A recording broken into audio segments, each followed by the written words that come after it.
Yeah, we did it! What is going on, everybody? Welcome to the stream, and a very happy Magic Monday, one and all.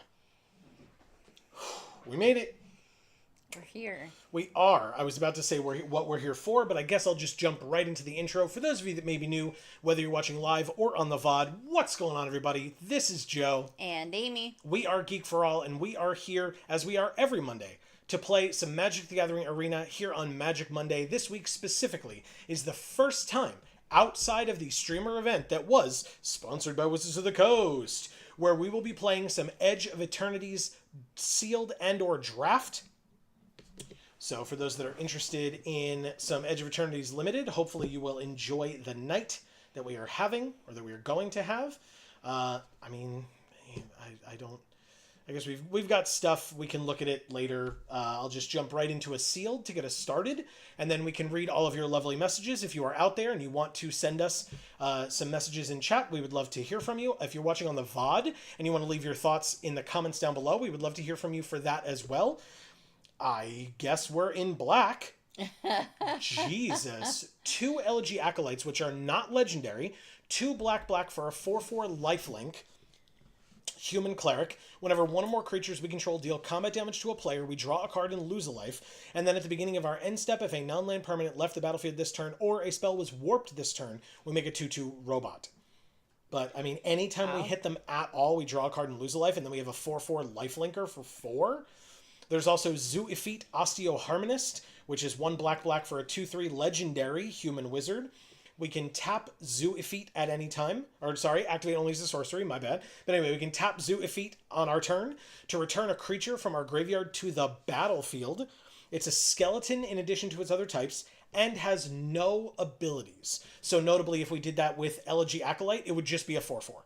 It would not have lifelink, it would not have any of this other text, but it would still be a 4/4 that we could get for free by tapping our 2/3, if it's in the graveyard. Fair enough. Still very cool. Yeah. There is Thrumming Hive Pool. Sealed is slower, and this card is insane. 6 mana artifact. Affinity for Slivers. We're not going to have any Slivers. Slivers you can, before playing this, Slivers you control have double strike and haste, and at the beginning of your upkeep, create 2 1/1 colorless Sliver creature tokens. Reading this card, though, the fact that it has affinity for Slivers means that if you're playing this in a constructed deck and can have 4 of these in a deck, that seems insane. Because every turn you make 2 Slivers, so if you get to play this out for 6 mana, on your next turn, another Thrumming Hive Pool that you have in your hand costs 4. And then the turn after that, if they are able to kill the Slivers that are out there, your next turn you make 4 Slivers, so your next Thrumming Hive Pool costs 2. That's real dumb. Anyway. It's a dumb good card, yes, but I mean, if you recall back to when we were in Champion Card Collector in Poughkeepsie, New York. You're damn right. And people played this. I mean, yes. If it works well. Yes. It just takes a long time to get there. Oh, yeah. And sometimes it just doesn't. Yeah. You're totally right. Yeah, we'll have to see. I mean, if we blue and green is typically ramp colors. I mean, Lightstall Inquisitor is pretty good. It's a 1 mana 2/1 Vigilance. When it enters, each opponent exiles a card from their hand and may play that card for as long as it remains exiled. But each spell cast this way costs 1 more to cast, and each land played this way enters tapped. There's also the Emissary Escort, which really only works in an artifact deck, but it is 1 and a blue for an 0/4 robot soldier. And it gets +X/+0, where X is the greatest mana value among other artifacts you control. So if you just play this out with no other artifacts on the field, it's an 0/4. Any other artifact that you play, whatever its mana value is, the highest, that's what this thing's power is. But you need to be in an artifact deck. So, like, right now, technically, if we had this, it would be a 6/4. But, like, that would mean we'd have to have both of these rares on the field at the same time. Right. Like, it's a bit Magical Christmas Land. The artifact decks in this format are blue-black or blue-red, because there's artifact control in blue-black and artifact aggro in blue-red. So if we wanted to, we would have to see what other artifacts we had in blue, in black, and regularly. But that is a possibility. Like I said, I also like Lightstall Inquisitor, and I'm not talking about this because we're not Wooburg, and I don't want this. There's one Wooburg card in the set, but it's a rare, so we would have seen it among those cards, and I wouldn't have played it anyway, so it doesn't matter. Ooh. Oh, I thought it was like you could add mana of any of the 5 colors. No, you add all 5. Oh, okay. That's just annoying. You pay 5, tap this land, and add Wooburg. Okay. So, no. Yeah. I will note... I thought you just got to choose what you were picking. Gotcha. I will note 2 Cryogen Relics, 1 Nutrient Block, and I love Selfcraft Mechan. So we could do artifacts. We have the 2 Mechan Shieldmates as well. Okay. We have Hull Carver and Hilderblade. I don't really like this card. But 2 Virus Beetles. These are incidentally artifacts. I'll take it. We have Grav Kill, which is a great removal spell. We have 2 Vote Out, which is a very good removal spell. So, I mean, I guess, yeah. Why not? Our green seems pretty good also, just quickly glancing through it. And we do have a green-black card and a green-blue card. We also notably do have an artifact-based blue-red card, but I don't think we're going to move away from... When I filmed the big opening video where I opened the 12 boxes, the 2 cases, there were so many of the rare version or the mythic version of this guy, and having to say Manon over and over and over again was so annoying. I might add this Wormtail Sweeper. I actually don't love this card, but I think if we're in an artifact strategy, because it's an artifact in one of our 3, colorless artifacts, I probably should add it in. It's Wormwall, not Wormtail. What did I say? Harry Potter. Did I say Wormtail? Yeah. Damn. My bad. Okay, so yeah, I mean, I think that's what we'll do. We'll just make up... Oh, this is an artifact as well. And yeah, there's the sad jellyfish. There are 2 sad jellyfish. Whenever you cast your second spell each turn, he gets a +1/+1 counter, which means we're probably not playing him. Just FYI. But I love him. He is very sad about his lance. Yeah. Yeah. Yeah, he really is, yeah. He's so cute. The second spell deck is blue-white, which we're not in. So. Fine. Why what? I said fine. Oh, fine. All right. So yeah, I'll make this deck. You can read all the wonderful messages that folks have left us already. Okay. And I do apologize if it seemed like we were ignoring you. We were not. I just wanted to be able to make this deck pretty quickly and then, get to what you all had to say. Frog Pizza is here saying Monday. That's right. Happy Magic Monday, everybody. Yes. I know someone who taught it, or who thought it was Tuesday today. How does that happen? Sometimes you think it's Friday, but how do you lose track during the weekend? Saturday and Sunday, what are you doing? I mean, you know them, right? So I assume you know that they don't work on the weekend. But like if they have like a strange work schedule, right, where they maybe are off like every Tuesday, Wednesday, or every Tuesday, Thursday, or something, and like or every other Tuesday, Wednesday, Yeah.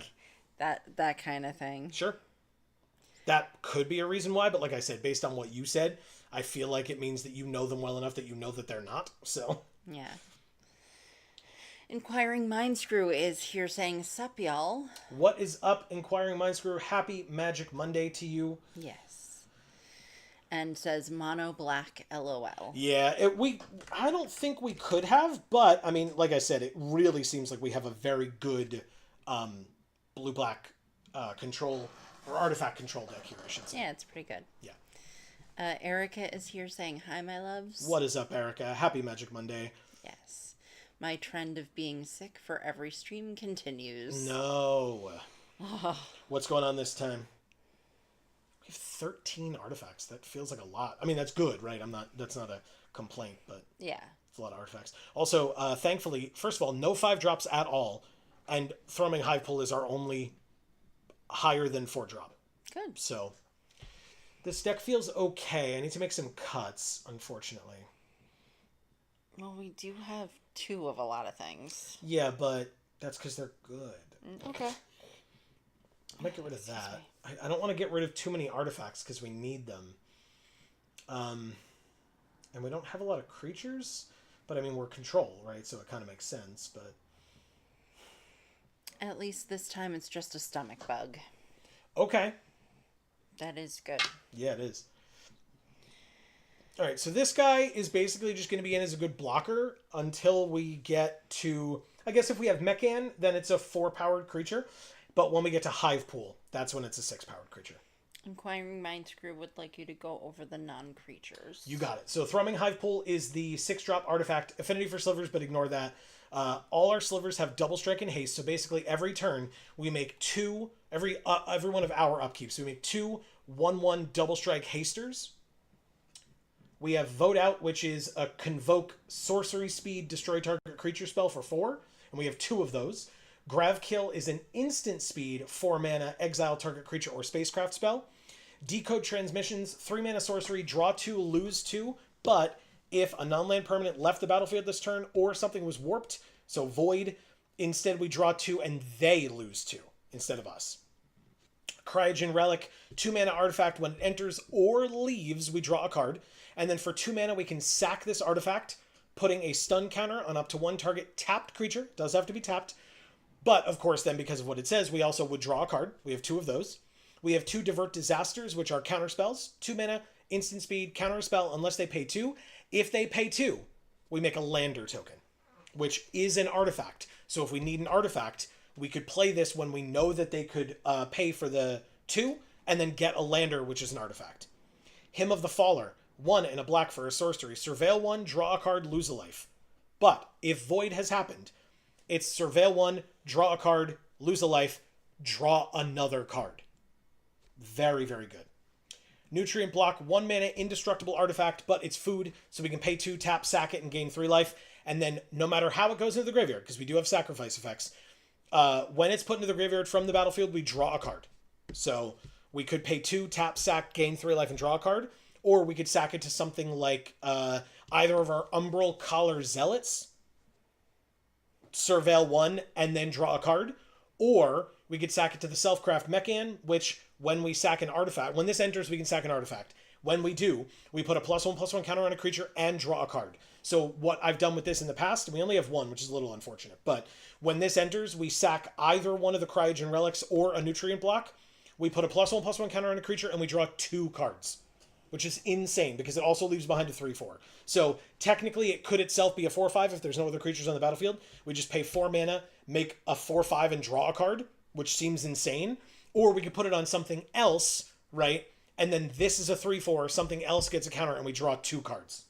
Absolutely incredible. Also, that guy's wearing like a shoe, and then the other, he's got toes on the other foot. Sure. Cute. He's I cute? like it. Okay. It says sometimes the best parts are already in use. Yeah. So in other words, you utilize parts from something else to self-craft this mechan.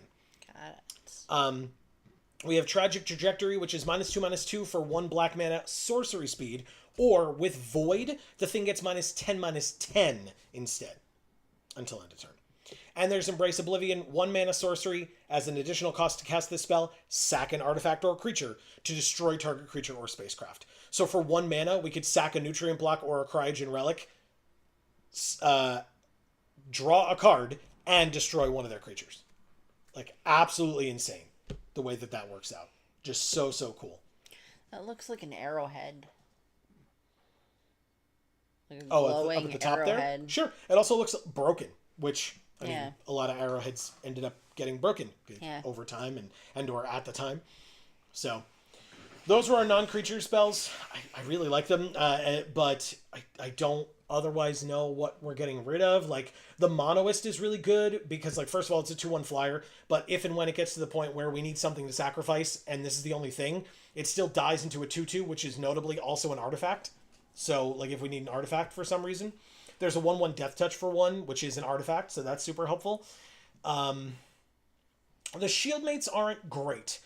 They're fine. They're 3/2s with Defender. You don't want your Defenders to have 2 toughness. Like, that just doesn't make any sense. The benefit to this thing is that any turn where an artifact has entered under our control, we can attack with this thing, as if it didn't have Defender.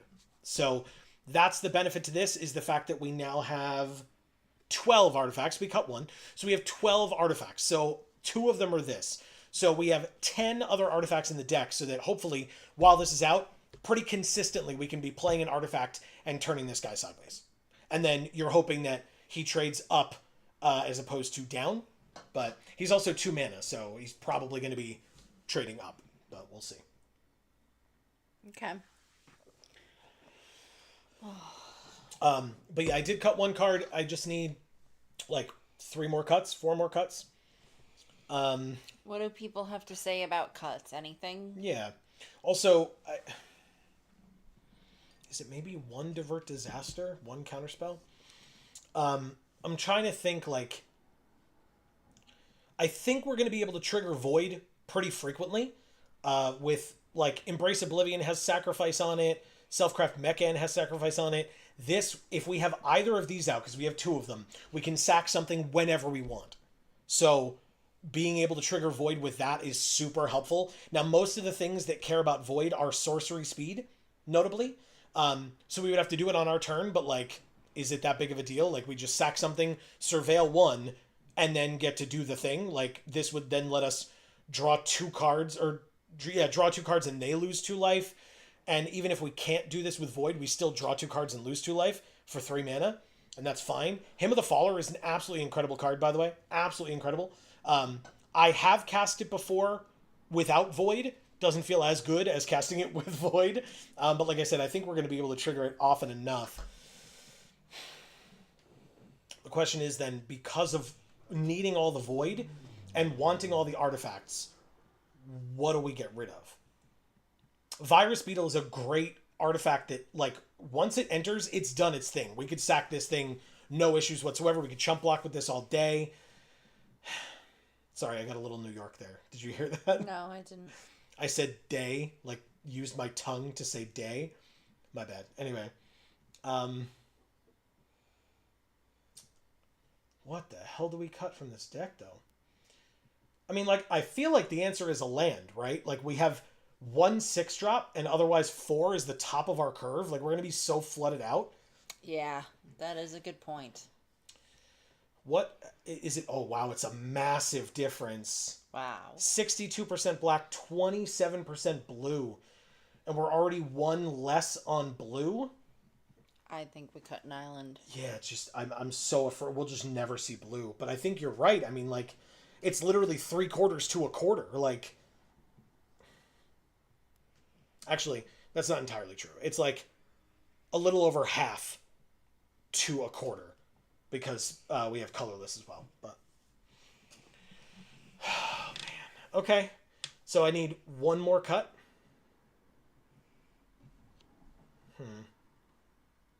But what is it? Is it just this thing? Like, I kind of don't care about this at all. Sure. It's another artifact, which I don't love, but we've got options. Like, even the things that care about us sacking artifacts, we can sack creatures too. So, I think that's perfectly fine. Okay. Amy, something that we have not gotten a chance to show off to people yet, because it literally happened like a couple days ago. Yeah. Is we got new sleeves. Yes. Right here. No. So there's this one. This one, this one, this one, and this one. Of these 5 sleeves, Amy, which would you like to be our sleeves for today? And or for at least this deck? Well, I like this one the most. But if people want to end up switching them because they want to see like a game or two of each or something. Well, I mean, as a reminder, we're also here every week. Yeah. So, well, these sleeves exist forever now. Like, we will have time. You don't know. They'll just disappear one day. I mean, look, at this point, with how many sleeves we have, if they did, I probably wouldn't notice. Okay, so we're good? Mm-hmm. We'll do that. Back it up. Basically, at this point, if we find that there's a card that's not pulling its weight, we'll take it out. We need a deck box. What would we like our deck box art to be, Amy? That one's nice. This one? Yeah. Plasma Bolt? You don't want the flaming pumpkin pie? There's also our green cards, too, if you cared. Maybe the one on the end there. This one? It's green-black. Do you care? Oh, yes. Okay, so never mind. We'll leave it this. You got it. All right, then we will start. And I told you could read messages, and you read some, but then I interrupted again with needing cuts. So I will play, and you can read. Sorry, everybody. I read them all. Oh, you did? My bad. Look at that. This hand actually seems incredible. Absolutely incredible. Oh, good. Wow. Whoa, look at those sleeves. Oh, yeah, it's Quintorius. We should have gotten those. All right, they mulliganed once. That's a good sign for us. Ooh, Umbral Color Zealot, too. We got a lot of 2-drops, y'all. In fact, we have 2 drops and a 6-drop. Oh, okay, and a 4-drop now. All right, so we're going to play the Shieldmate first so we can get in some attacks, hopefully. Because next turn we basically can play Virus Beetle. Are they going to just kill it now? Or are they just reading what it does? They're just reading what it does. You got it. So yeah, next turn we drew the other Zealot. Interesting. All right, well, discard a card, please. When you mulligan, I'm sure that's not what you want to be seeing, but it's fine. Discard a card. Don't worry about it. Everything's going to be fine, Rice Boss. They discarded a land. Okay, but an artifact has entered, so I get to attack for 3. They have something. -3/-0, so it dies. You got it. That's more than fine. Next turn we can hopefully draw a land, right, deck? We could draw a land, right? Deck? Maybe. Deck? They have Ice Till Explorer. We drew the land. Okay, great. Yay. So basically we can play the Zealot. We can play the Relic. And we draw a card. Ooh, Emissary Escort. Nice. And we pass. All right, so notably right now the Emissary Escort with either of these artifacts would be 2 power. So it would be a 2/4. And they have a 2/4, so we'd be able to block very well. Right now we can't block very well. But I would just take 2. Like, I don't really care. I'm not that worried about it. So Ice Till Explorer, notably, they can play lands from their graveyard. They can play an additional land on each of their turns. They've only played rares. They have only played rares. They have a 3rd rare in the graveyard, notably. Okay. Anyway, this is a 4/4 landfall. Whenever a land enters, double the power of one of their creatures until end of turn, and they could have warped that in, which they did not, thank God. Let's go ahead and vote out this 4/4, because they only have 2 cards left in their hand, and so go away. And we pass. Hopefully they don't have more rares now. I mean, there's only so many. This is sealed, as a reminder. We've seen 3 rares on color from our opponent. Technically, they're playing 3 colors, but still. We've seen 3 rares from our opponent and a common. But every time a land enters on their side, they mill a card. They can play cards from the top of their library. Or, sorry, they can play lands from the top of their library, and they can play an additional land. Or no, I'm forgetting what this does. They can play lands from their graveyard. They can't look at the top of their library, but they can mill a card every time a land enters. So basically, if a land goes into their graveyard, they can then play it basically for free. Now, I could keep the Explorer tapped down, but they have 2 cards in hand. Like, do I care? I probably don't. So I guess I'm just going to play the Emissary Escort and the Monoist, but I guess I'm going to go to combat first for 4, Swing. Any land that we draw, by the way, gets us the Hive Pool. We have 5 land on the field, so we have no dead draws in the deck at this point. Awesome. Because anything that we could draw, we can play, because this is our highest cost card by a lot. And if we draw a land, we can then play this. So I think we're set. We've got a 2/4 blocker for their 2/4. If they've got removal for the 2/4, they've got removal for the thing that we have a copy of in our hand. You got it. Perfect. No issues whatsoever. And they took the damage first. Wow. So, sure. I guess they were afraid of the extra lands that we had in our hand, maybe. But we can play another Shieldmate. Well, we go to combat first, right? 2 in the air only. They can't stop it. Good. They're at 14. Shieldmate and the copy of the Zealot that they just killed. Nice. Pass. Yeah. Love that. Very nice. Me too. All right. Again, gas off the top. We can cast it. Land off the top. We have a Hive Pool. And then this game runs away with itself. They have a Mana Rock, which you would think after mulliganing would be a problem, but no, they're flooding out. They also discarded a land earlier when we played Virus Beetles, so... Yeah, and they can't attack us anymore because we have a 2/4 and they have a 2/4. And when we draw this land, amazing. Oh, they conceded. You didn't even let me do the thing. Boo. Thank you, Rise Space Boss. They were having a bad draw. Yeah. Right? I can't take that away from them. But, again, I will always say, I will take wins however I can get them. I paid entry for this event, so... We went pretty wide there, which yes. means that we were able to do a lot. So. Yeah, we just didn't meet a lot of resistance, which is, I mean, it's a good thing, don't get me wrong, but yeah, we didn't meet a lot of resistance. Also, notably, lots of 2-drops. At least, I don't know if that was just that hand or whatever, but it feels like we're going to have a lot of 2-drops. What in the world am I looking at?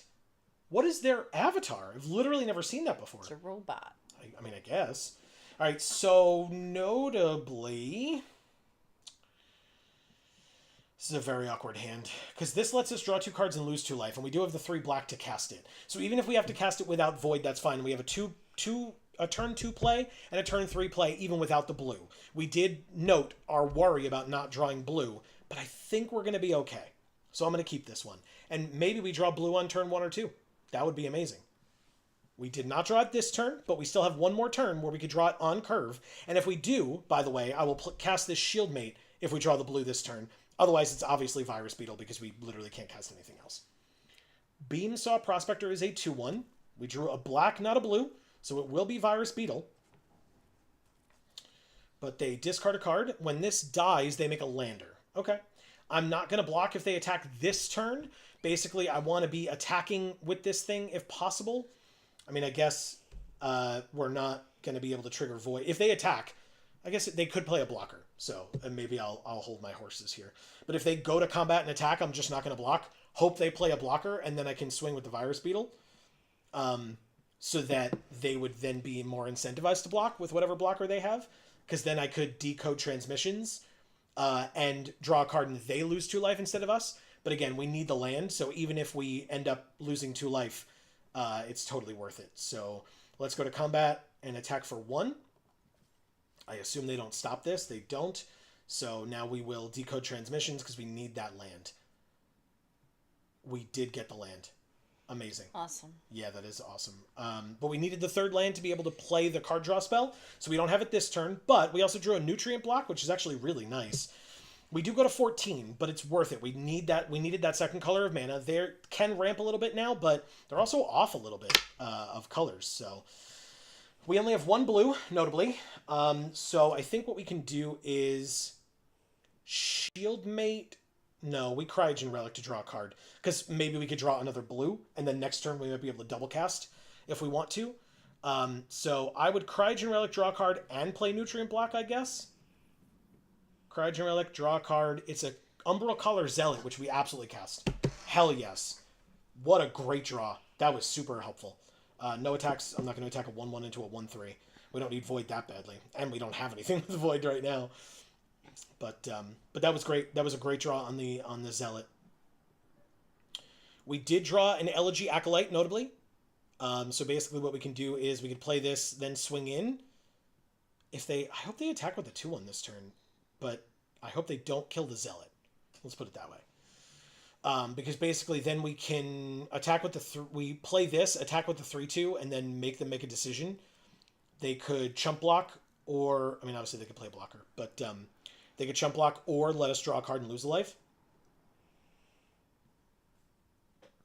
We also do have Grav Kill, but obviously we can't do both of these in the same turn. They do attack with the Prospector. Amazing. I mean, I'll block now. Do they really need that lander? I'm going to imagine that they don't need the lander, and I'm going to save myself some damage. If they need the lander, it might not have been the best play, but to be honest, for them to use the lander would take a while. It's 2 mana to use it, and that would basically probably be their whole turn, because the land ender's tapped as well. So even if they wait and do it on our turn, they're post-combat now. They're debating killing our creature, I guess. Which, again, I mean, if they do, I'd be annoyed, but, overall, it's probably fine.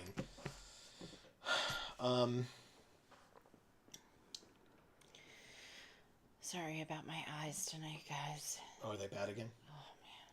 They did kill my creature. Again, annoying, but fine. We have this 4/4, which we can cast, and hopefully that was their removal.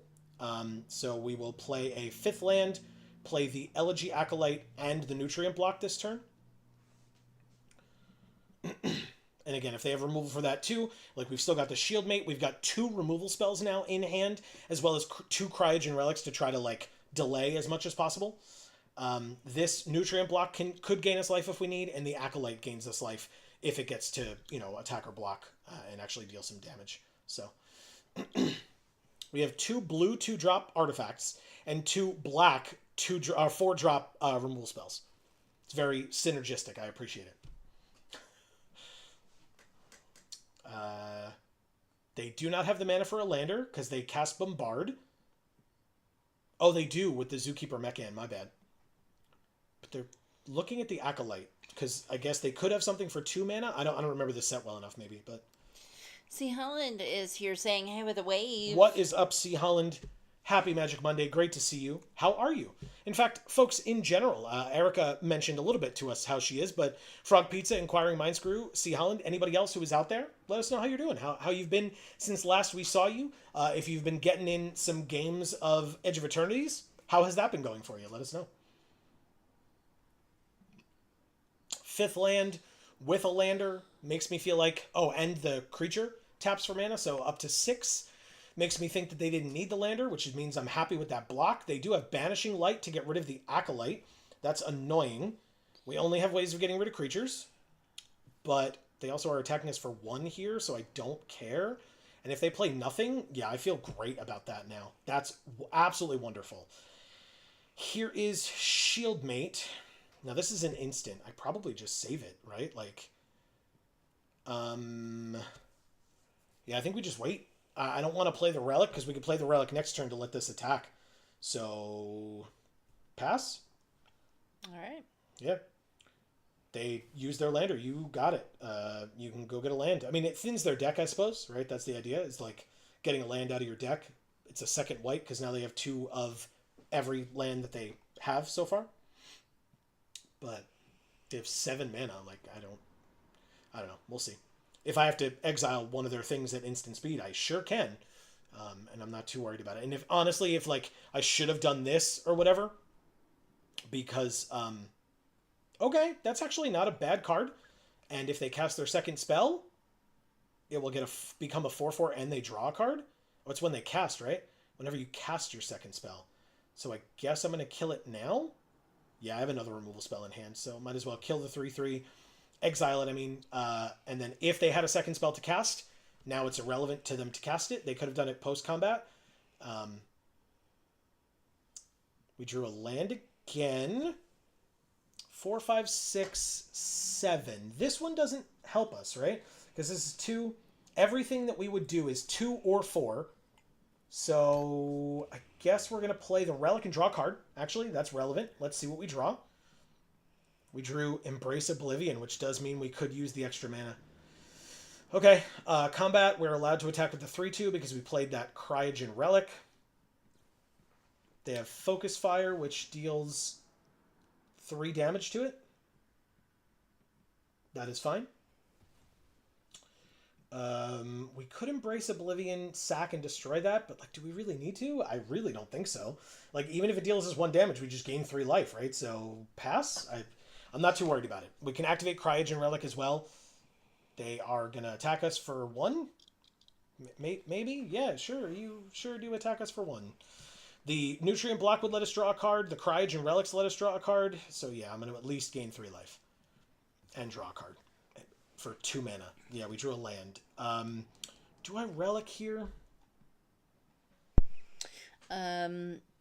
See, Helen says, I'm good, thanks. Played Gundam again on Saturday. Hell yeah. That's cool. Yeah. Hopefully it was fun. Robert Sprite is here saying, hi, Magic the Gathering. My fave card there. Expensive from Toronto. They are very expensive. Welcome to the stream. And you're from Toronto. That's great. Welcome to this. Yeah, like I said, welcome. We're happy to have you. Yeah. Inquiring Mind Screw says, I've done a BO3. Best of 3. Oh, okay. Sealed. And a premier draft and got 7 wins for both. Hell yeah. Congrats. Wow. That's impressive, Inquiring Mind Screw. Good for you. And see, Helen says, try it sometime, you might like it. The Gundam game? Okay. And it's just called Gundam. They have 2 cards in hand. They did play a land, but they're not doing anything. Like, they just don't have any creatures, I guess. But, like, we have a lot going on right now. We can play this, sack an artifact, which would be this, put a counter on something, and draw a card. I guess it would be on the robot, because then the robot could kill the 1/3. Let's give it a try. Self-craft Mechan, sack this, target this with the counter, draw a card. We drew Tragic Trajectory and a Hull Carver. Go to combat, attack for 7, gain 4, hopefully? But obviously we'll see. This is sorcery. So we can do nothing in response to anything they do here, if they have instant speed stuff. He says, just Gundam, LOL. It's my stupid keyboard. Oh, I'm no sorry. Worries. Yeah.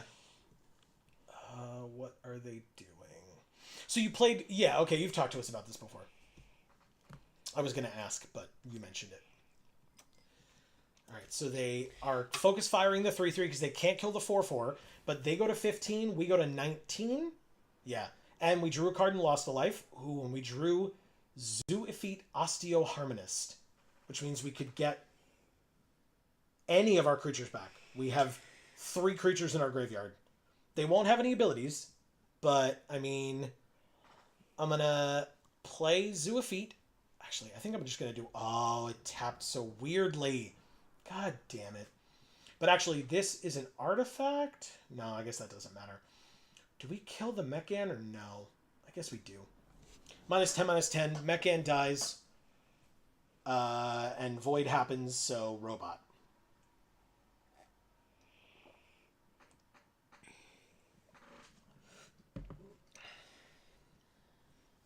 They passed and did absolutely nothing. We will tap Zoo Effete and get back... Oh, they have no abilities. Actually, that helps. That means this is just a free 3/2 and doesn't have Defender anymore. So we can just attack with it whenever we'd like. Obviously not this turn, so it's Summoning Sickness. But anyway. But any other time. Exactly. Absolutely right. They have removal for our 4/4. Annoying but fine. They go to 10. We then cast Hull Carver and hold our 2 removal spells, because that's all we have left. Also, our 4/4 lifelink will come back as just a 4/4, but still with Zoo Effete. which is awesome. Yeah.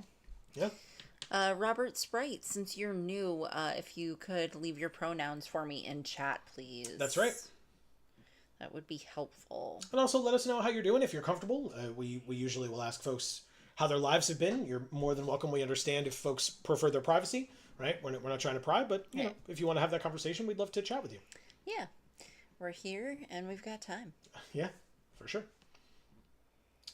All right, they're thinking. They've got 2 cards in hand, but have been doing nothing for the last, 5 or 6 turns.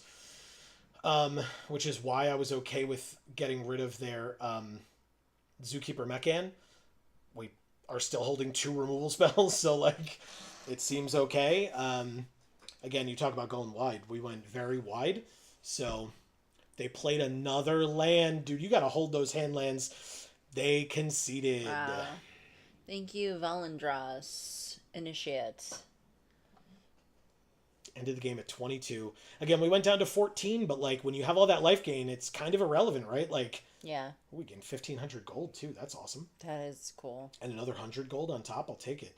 Because don't forget, every 10,000 is a draft. So, yeah, I'm happy with that. We immediately enter a game against Shogoki Prominent Pioneer. That is a title that I do not think I've ever seen. No. Oh, shit. This curve out, though. Turn 1, turn 2, turn 3. Technically turn 4 if we need it. Beautiful. Incredible. And if we really need... Ooh, Cryogen Relic, too. And if we really need it, we could cast this on turn 3. Because we can convoke our creatures. To, remove one of their creatures if it's scary or whatever. They've got the Pony. Sunstar Expansionist. When it enters, if an opponent controls more lands than you, make a lander. We didn't. And then whenever a land enters on their side, this creature, so it would become a 3/3 until end of turn. Notably, we drew a Virus Beetle, but we still have this 3/2 also. Or the Relic. I think it's supposed to be the Zealot. And then obviously we could be a lot more aggressive with trading off if we want. I'm going to say no attacks, though. Maybe I was supposed to, right? You attack here, and then if they trade, great, because we can get it back with Zoophyte in 2 turns. Or, and then leave this back on blocks. It's just that then if they have removal for this, then we could take up to 3 damage, and I just wasn't really feeling it. I guess 3 damage this early, I literally just talked about the fact that that's not bad. But look at their sleeves. Cool. It's Fibblethip. Yeah, he's very lost. Look at him. Yeah, I guess so. He's like, what am I doing here? All right, so landfall, they gain a life. So now they can play a land, and 2 effects activate. Very good. +1/+0, so it's a 3/3, and they gain a life. I will absolutely block with... I don't even know, actually. Which of these would I block with? I guess I block with the 3/2, because we know we have another one, and... Oh, God. Cancel. Pass to blockers. Block. Because otherwise this 1/1 with Zoophyte comes back without Death Touch, and that's not helpful. We drew another land, so that's good. Let's go like this. I guess we go to combat and attack for 1. I don't think they block here, right? Oh my god, they blocked? Okay. Sure. I'll play Osteoharmonist. Pass? That's incredible. Okay. I mean... If they have removal here, that's fine. So do I. An enchantment. But that's all they did for their whole turn. Wow. So, I mean, we got a Zoophyte. Your hand must just be all in. Maybe. Well, no, I mean, I'm just saying they played this enchantment, right? So it tapped all their mana. It's just that, that's the argument for why those cards aren't ideal. So it must be all not lands. All right, so we don't have the blue for the Mechan Shieldmate, which kind of sucks because we're playing 2 artifacts this turn, which means we don't have any to play after this, at least right now. But of course, we have 2 turns to draw it because next turn we play it. It has Summoning Sickness. The turn after, we play another one as well, or draw another card as well. Gene Pollinator and a Blooming Stinger. Okay, so a Death Toucher. Not bad. I mean, I can kill it. I probably will. Rayblade Trooper, also annoying, but fine. And they put the counter on the Death Toucher. Awesome. And they draw a card. You got it. That's wonderful. Absolutely wonderful. Because they warped it too, so it's just totally gone. I'll play this land. I guess I'm just going to vote you out, right? And destroy your Blooming Stinger. The only thing in my graveyard is this 1/1, so I don't need to use Zoophyte on it. It's actually better to attack. So Convoke, but not Convoke. Just kill your Death Toucher with my mana here.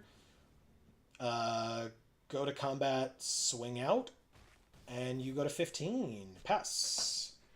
Seems good. Whew. That was a good crack.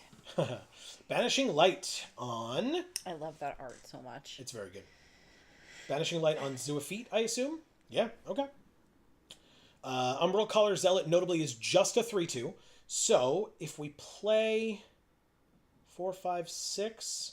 We don't have any other blue, but that's fine. I think we're going to play the Mechan. It'll draw me a card. I guess maybe I shouldn't have played the land in case we drew the blue. That's a little stupid on my part, but it's fine. I'm going to sack the Relic.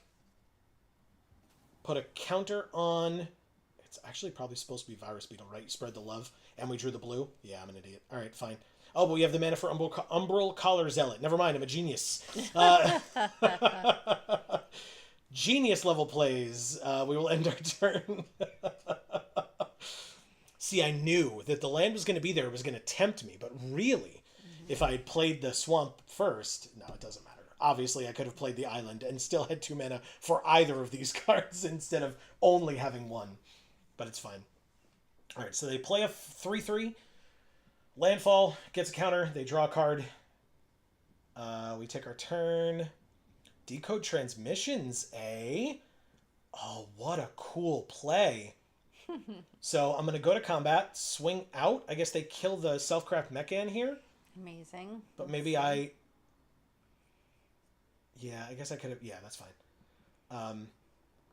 I'll just sack it to Surveil 1 before I draw a bunch. Ooh, the Elegy Acolyte stays right where it is. They take 8, and then we play Decode Transmissions, and they die. Thank you, Shogoki, Prominence Pioneer. Wow. So actually, that was the perfect play. Exacxes killed them. Yeah. Exacxes killed them. Incredible. Dude. Okay. Love that. All right, I'm going to get us more water. Okay, thank you. I need to hydrate my balls. I almost said balls and lids at the same time, and so... Your ball lids? It was eye lulls. Eye lulls. Yeah, it's for the funnies. Hilarious. I don't know. Just, I don't know. Get it? I don't know. Exactly. And of course, this time we have 1 black and 2 blue, despite the fact that our hand is all black cards. And despite the fact that we have 2 more swamps than we have islands. Everything's gonna be fine. I believe. Alright, I guess we attack here because Hymn of the Faller is a thing. See what happens? Please trade. Please trade. Please. Damn it. Do I guess I pass. I'm going to pass. Let's see what happens. The thing is, right, if we draw another swamp, we could, like, use this, sack this, destroy a thing. Seems pretty good. They're surveilling 2. Kept them both on top. Okay. They attacked us for 1. We did draw the black, so we could do it. We could destroy the might and then do a void thing. So combat first. Okay. Use this. Target... Oh, or spacecraft, huh? Sure. Let's get rid of that. Sack this. Submit. And then Hymn of the Faller lets us surveil 1, draw 2, lose 1. Virus Beetle... It's probably fine. Yeah, it's fine. Virus Beetle can stay where it is. We draw that and another land. Love it. Okay, so 2 removal spells and a Virus Beetle. They do have 6 cards in their hand. We have 5. 2 of ours are land. Obviously, we don't know about them. Comet Crawler. That's a good one. Sure. We take 1. We drew Emissary Escort. Holy shit. Okay, so we could play both of these this turn, or we could just vote out and kill this. What happens? They hit us for 3. They gain 3.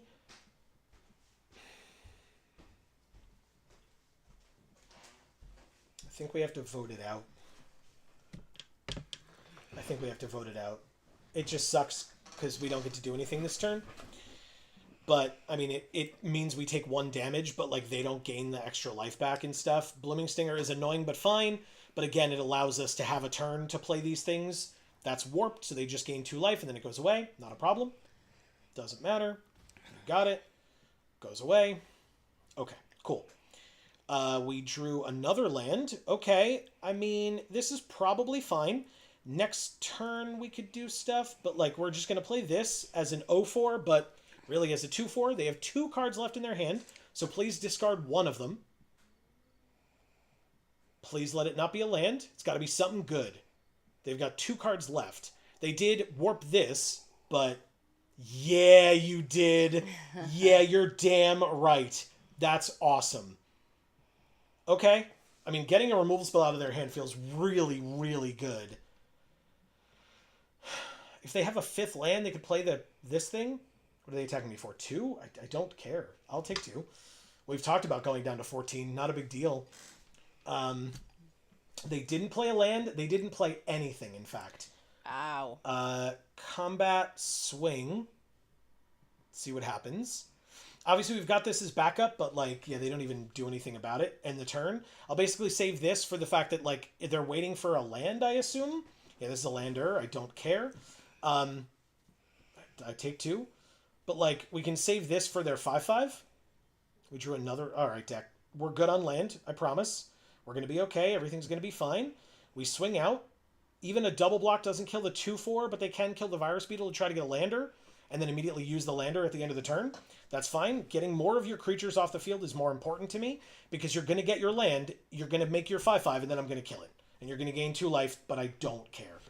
So lander goes away. They get their 5th land tapped onto the battlefield. It's a 2nd black. Not a surprise there. They have 3 cards in hand, but they're probably just going to play a 5/5, and then we just kill it. If they have something else in their hand that, you know, surprises us or whatever, then fine, you surprised us. They attack first. You got it. I don't know why they're not attacking for 3, but that's fine. In fact, 4 total, because they would turn this sideways. But yeah, they just play the 5/5. You got it. You gain 2 life. I can't stop that, but that's all you do this turn, and then I exile it. Nice. Okay. We drew Divert Disaster, which is a counter spell. That's very good. Now, notably, because we had to lose, or because we lost our Virus Beetle, we didn't have to, but because we lost our Virus Beetle, they played that. We can't stop that, so that's fine. 2/2 Haster, we can block that very easily. Even giving it 1 more power, but they do it to the Death Toucher. Just block here, take 4, go to 6. Not ideal, but fine. 2nd spell that I can counter. Yeah, you're damn right. Goodbye. Perfect. Come on, deck. I cut a land from you. Could you F off? We go to 2 here, which is very bad, and I would rather not. Edge Rover. It's edging. When it dies, each player makes a lander. Okay, well, I mean... Scrounge for Eternity. Sack the Edge Rover. We each make a lander. They return that with mana value 5 or less from the graveyard to the battlefield, and then create a lander. They destroy my creature, and then I draw 2 cards. That's super helpful. Thanks. Pass 2 attackers. Oh, but I take 5 and go to... Oh, no, I'm dead. Damn, good for you. Good for you. Oh, you can't do anything with the lander? The lander gives me a tapped land, yeah. But yeah, I take exactly 6 and die. Good for you. Shit. Thank you to Tori. That's really good. Yeah, I was going to look back at it. But yeah, they had a thing that returned something from the graveyard to the battlefield. That was very, very good. Okay, well, that was our first loss. We are 3-1. Let's keep it going. Yeah. I like it. Right?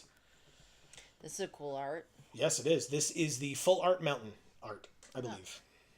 It's actually kind of similar to our deck box art as well. Yes, that is a removal spell in Plasma Bolt. That's the name of it. I almost forgot. Oh, it's a little bug. Oh, no. I don't think I got it. I can't tell. It was like almost microscopic. This is a weird hand. I don't know. Meh, whatever. We'll draw some 2-drops, right, deck? We have so many of them. That's a 2-drop. I don't know that I want to play it, though, but sure. It's fine. Like I said, it doesn't feel good when this happens, but I'll do it. Sure, whatever. I get this. I draw a card, lose life. You got it, deck. You got it. Hopefully I can kill whatever they play here by giving it -2/-2. Never mind. It just goes away. They just gain 2 life. Congrats, you did it.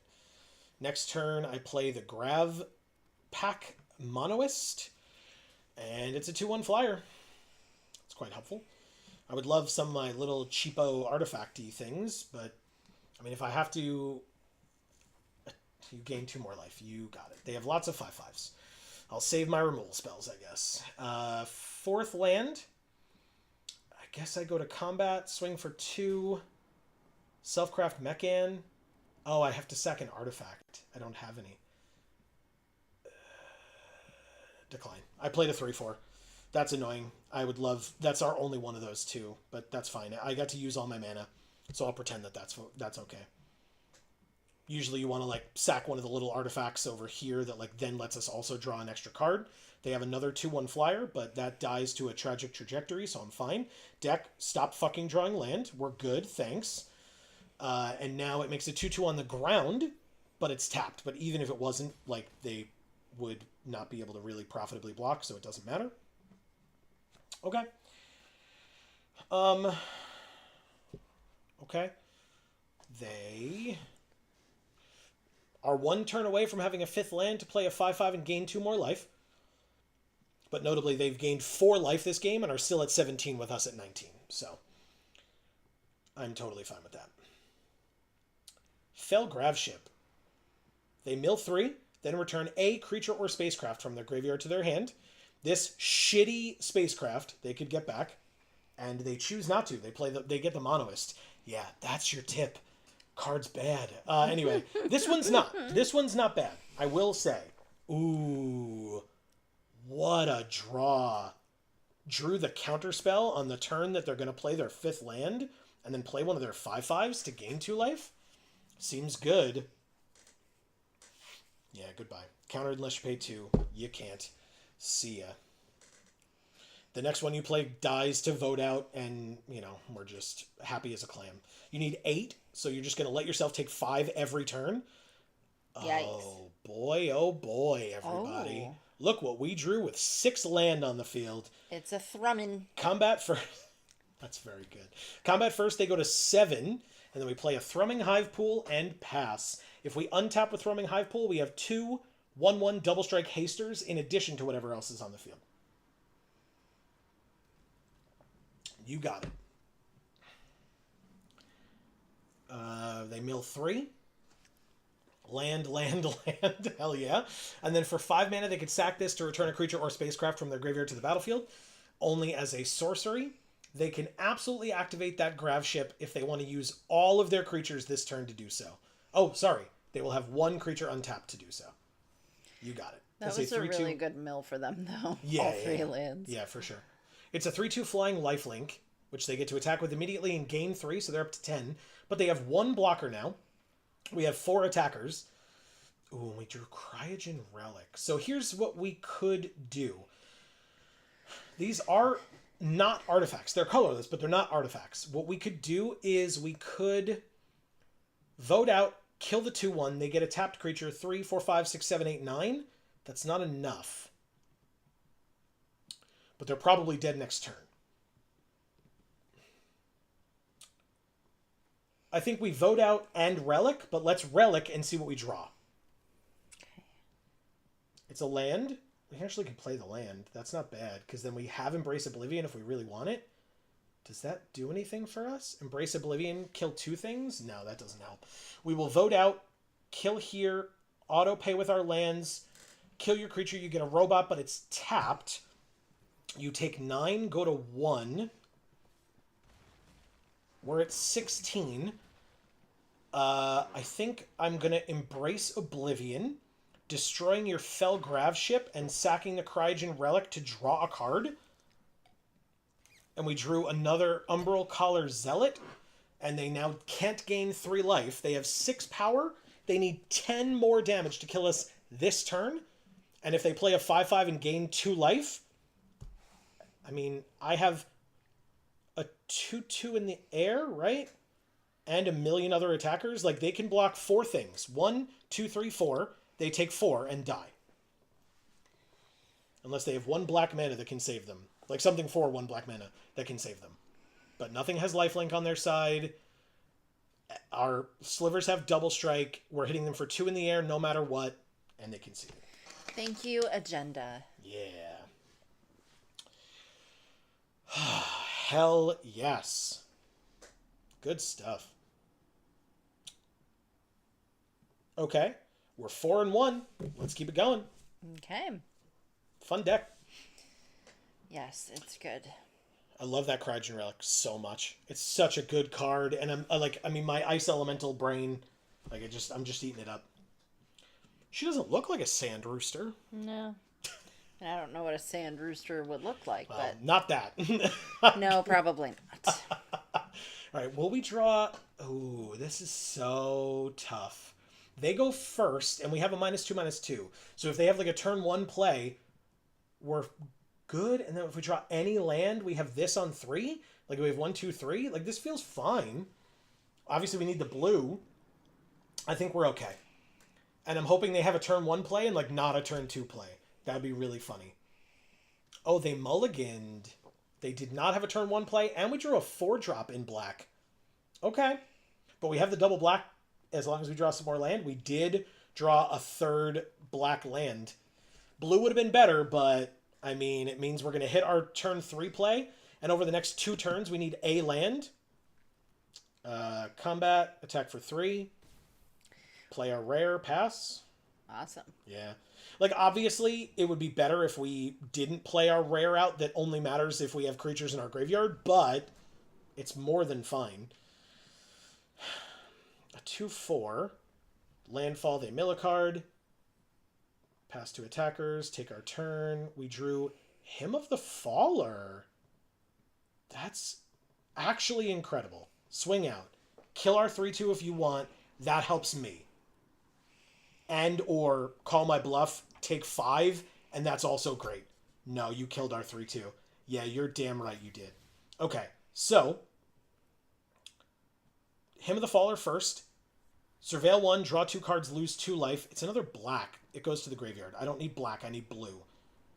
I drew another black and a Selfcraft Mechan. God damn it. Land, Trajectory, kill your Explorer, and then Hull Carver.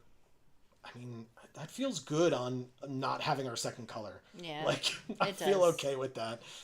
What are their sleeves? A dude with pretty. like a... Yeah, I like it. I like it a lot. I don't know what it's from, but it's really cool. Yeah.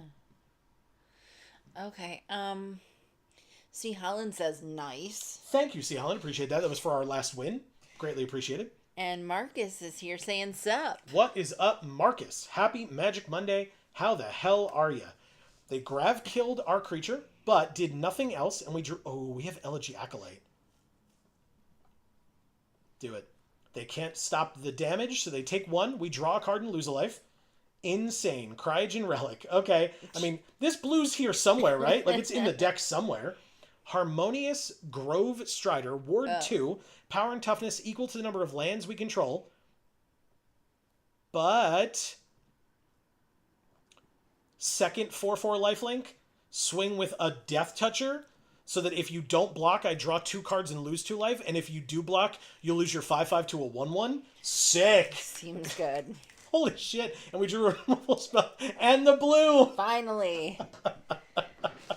Hell yeah. Second color. Okay. You didn't know we had an opponent, but we did the whole time. All right. There's 6/6 and a 3/3. You got it. Grav Kill costs 6 to target their creature, and we drew the other blue. Okay. So we could... Actually, we want to do that, right? We play this, instant speed. They have 3 mana open. So they could do something to save the Grove Strider here. But I think it's worth it to try. Yeah. Yes, I want to target it. I have the 2 for ward. It resolves. They conceded. Thank you, Sand Rooster. Holy shit. Wow. We didn't even have our second color until last turn. And we still won that game. I'm a little taken aback by that, honestly. And they had all 3 of their colors, like, pretty soundly. So... They have gorgeous lands, too. Yeah, they're great. They're from this set. Nice. Yeah. And I'm sure we would have these too, but we have our our chosen lands or whatever. Sure. So. Inquiring Mind Screws has good games. Thank you very much. Appreciate that. I mean, look, 2 rare 4/4 lifelinkers. I'm not going to say it's not fair, but, it's probably a little not fair. Marcus says, I got lost tunneling for my Minecraft metro system. Fair enough. Amazing. Hey, folks, first of all... That's a good excuse, Marcus, exactly. for not being here. Exactly. Look at this, back on track. Not that you ever need one. Return a creature or a vehicle from your graveyard to the battlefield. But look at this art. I love this. I know, that's insane. Also, folks, since Marcus brought it up, if you're a fan of Minecraft, this Friday at 8 p.m. Eastern over on Video Games for All, link in the description down below, we will be playing Minecraft on my Minecraft world that we introduced to all of you this past Friday. So if you missed that, the VOD is up on the channel. You can go check it out. But we will be attempting, and I emphasis on attempting, we will be attempting to beat the game this Friday. I've never done it before. I do know how it works. Amy does not, so no spoilers, please. Nope. But we will be attempting to beat the game this Friday. Hopefully you will be able to join us. I'm very nervous, so we will, see how it goes for me. But, yeah, I am looking forward to it nonetheless. It should be great. We'll see. We shall see. Hey, a Cryogen Relic. I think that's a pretty good card, I've heard. True. I was about to say, what if we draw ours? Hell yes. They don't have They don't have a creature though. All right, well, we draw a card. I just mean, we can't cast Hymn of the Faller this turn. We drew another land. Because, we could Tragic Trajectory, but there's nothing to target. I'm not targeting my own creature. After last game, we've got 3 islands already. That's insane. I know, right? Cryo Shatter. Okay. That's actually fine. Create a lander. Now, when it becomes tapped, it gets destroyed. That's incredible. Actually, we don't even have to worry about that. We just do this, kill their creature, because it's only a 2/2. Ooh, we need one more land. Oh, and in 2 turns, we have the Hive Pool. We drew Zoo Effete, eh? That's insane. Okay, we draw 2 cards, lose 1 life. Yeah, we have Embrace Oblivion. We're not tapped correctly for it, but we have it. But yeah, we just play Zoo Effete, play this, sack this, kill whatever they play. Like this Blooming Stinger, great target. Yeah. Great target. Yeah. Okay. That's a pretty good card. And we drew our 6th land. We're done. That's great. Oh, we don't have the black, notably. To play Zoo Effete and Embrace Oblivion, but it's actually fine. We still have a great blocker. So if they have removal, use it on Zoo Effete. That's fine.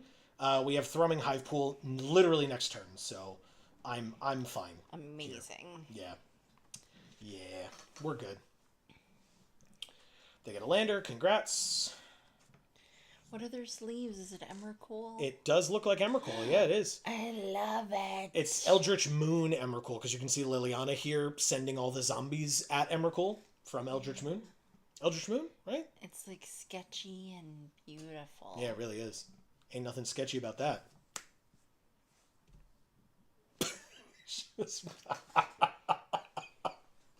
You were so upset. Incredible. Thank you.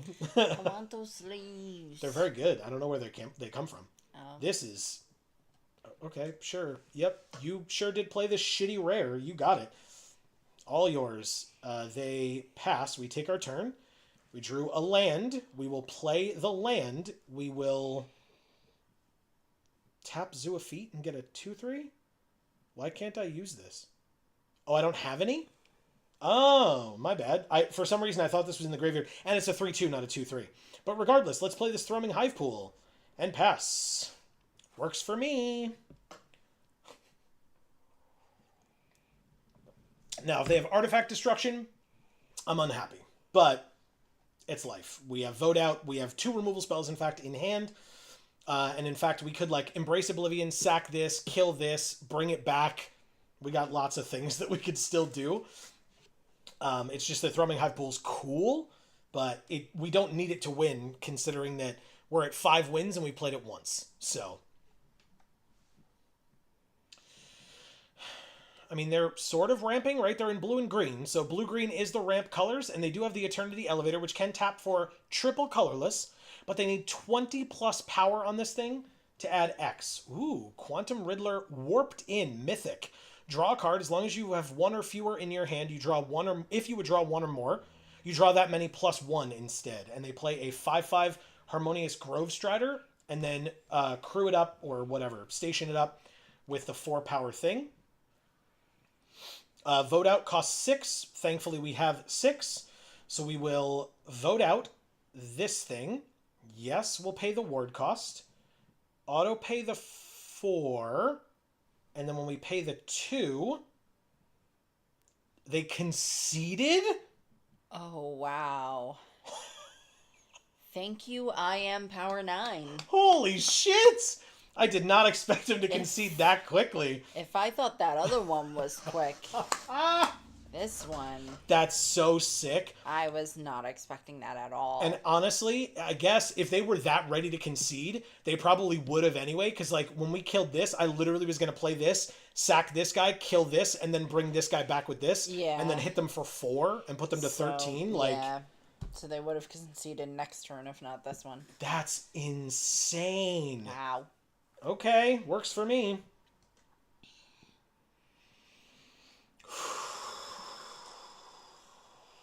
Nuts. All right, we are 6-1.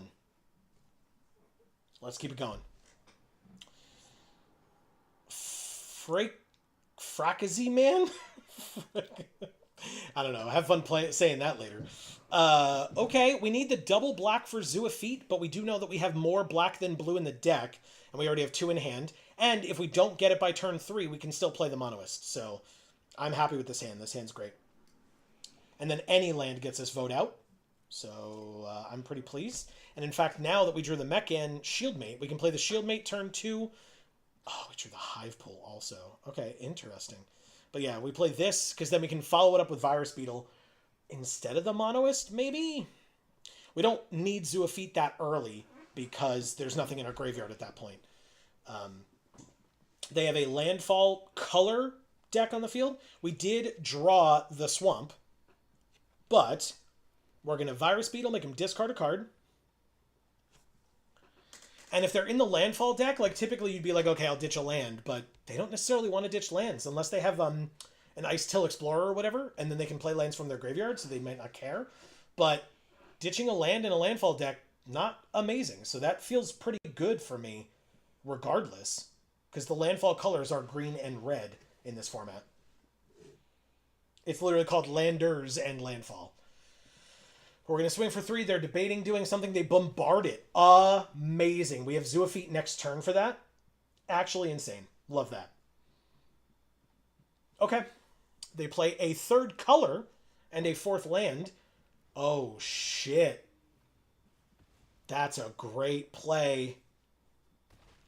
Nova Hellkite. Amy knows that card's good. Yeah. 4th land. Now this is sorcery speed. So I'm just going to play this. Like, if they have removal for it, they have removal for it, right? There's not much I can do about that. But 2 more land we need for Thrumming Hive Pool. That's kind of a lot. They do have the land, or the removal, and it makes a lander, but that's all they do that turn, which feels very good. And we drew the land, so that feels even better. We have a 2/1 flyer. We could Tragic Trajectory, but there's nothing to target, so we pass. If we draw a land, we play the Hive Pool. If we don't draw a land, we can vote out whatever creature they have that might be relevant. They didn't have the land, notably. Umbral Collar Zealot. Okay.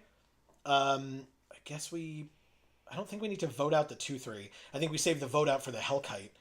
And notably, the Hellkite, when it comes in, will kill the Monoist, which does leave behind the robot, so that's fine. And then we attack for 2. It's only a creature it targets, right? Creature, yeah, okay. God, what a terrible card then. Yeah. It's so good, y'all. It's such a good card. Yeah, I don't think we need that. Even if they attack us for 2, I really don't care that much. The Nova Hellkite's the problem, right? I mean, they're getting their 5th land now. Nova Hellkite's a big problem. They need to get a red here to be able to cast the Hellkite. They do get the red.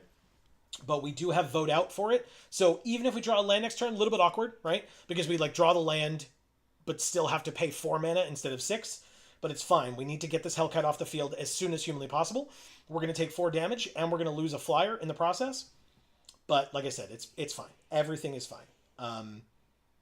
And we actually have the sack outlet and like somewhat of an expendable creature on the field. So we actually could Tragic Trajectory instead. We could just Surveil 1, Tragic Trajectory, and kill this thing for 1 mana. And then vote out. Yeah, we've got options. I mean, whatever. I have to take 4. It sucks.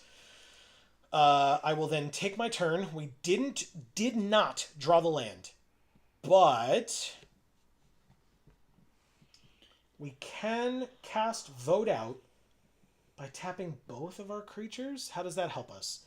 Then we'd pay 1, 2. We'd have 3 mana left, but we don't have enough black to do all of this. So we just vote out. Oh, he's wearing a tie. I think it's a zipper. Oh. All right, so we're going to destroy this creature, and we're going to pay 1, 2, 3, 4, 5. We only need to lessen it by 1? No, we need to lessen it by both. No, I was right. 1 is correct. And then auto pay the rest, leaving 2 more. The Nova Hellkite dies. Void is triggered, so we play Hymn of the Faller. The land, we need it. We need the land, so we keep it on top. We draw it and another land. Had to know that was coming. Play the land. It's not even a black for Tragic Trajectory. That kind of sucks, but it's fine. No attacks. End the turn. Next turn, we have Thrumming Hive Pool. Sorry. That's okay. And so that's probably fine. Like, we just got rid of the biggest threat possibly in the set in this thing. Yeah. We have dealt with 3 of these today. They're very annoying, but... Guess that's a good card. Yes, very good. Well, because its power is equal to the number of lands. Power and toughness are equal to the number of lands you control, and it has ward too. So I think we opened this in our. Oh yeah, seal I think you're right. Yeah. All right, so we take our turn. We drew Cryogen Relic. Oh shit. We can just sack it immediately. We play it, draw 2 cards. We have to kill this thing this turn, but I think it's worth it. We play it, sack it to the Zealot immediately, draw a card here.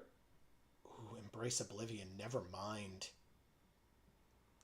Never mind. Play this, target here, say yes, sack this, submit 1, draw a card, ward 2, resolves, pay the ward, drew Emissary Escort, which stays as an 0/4, but like, do I care?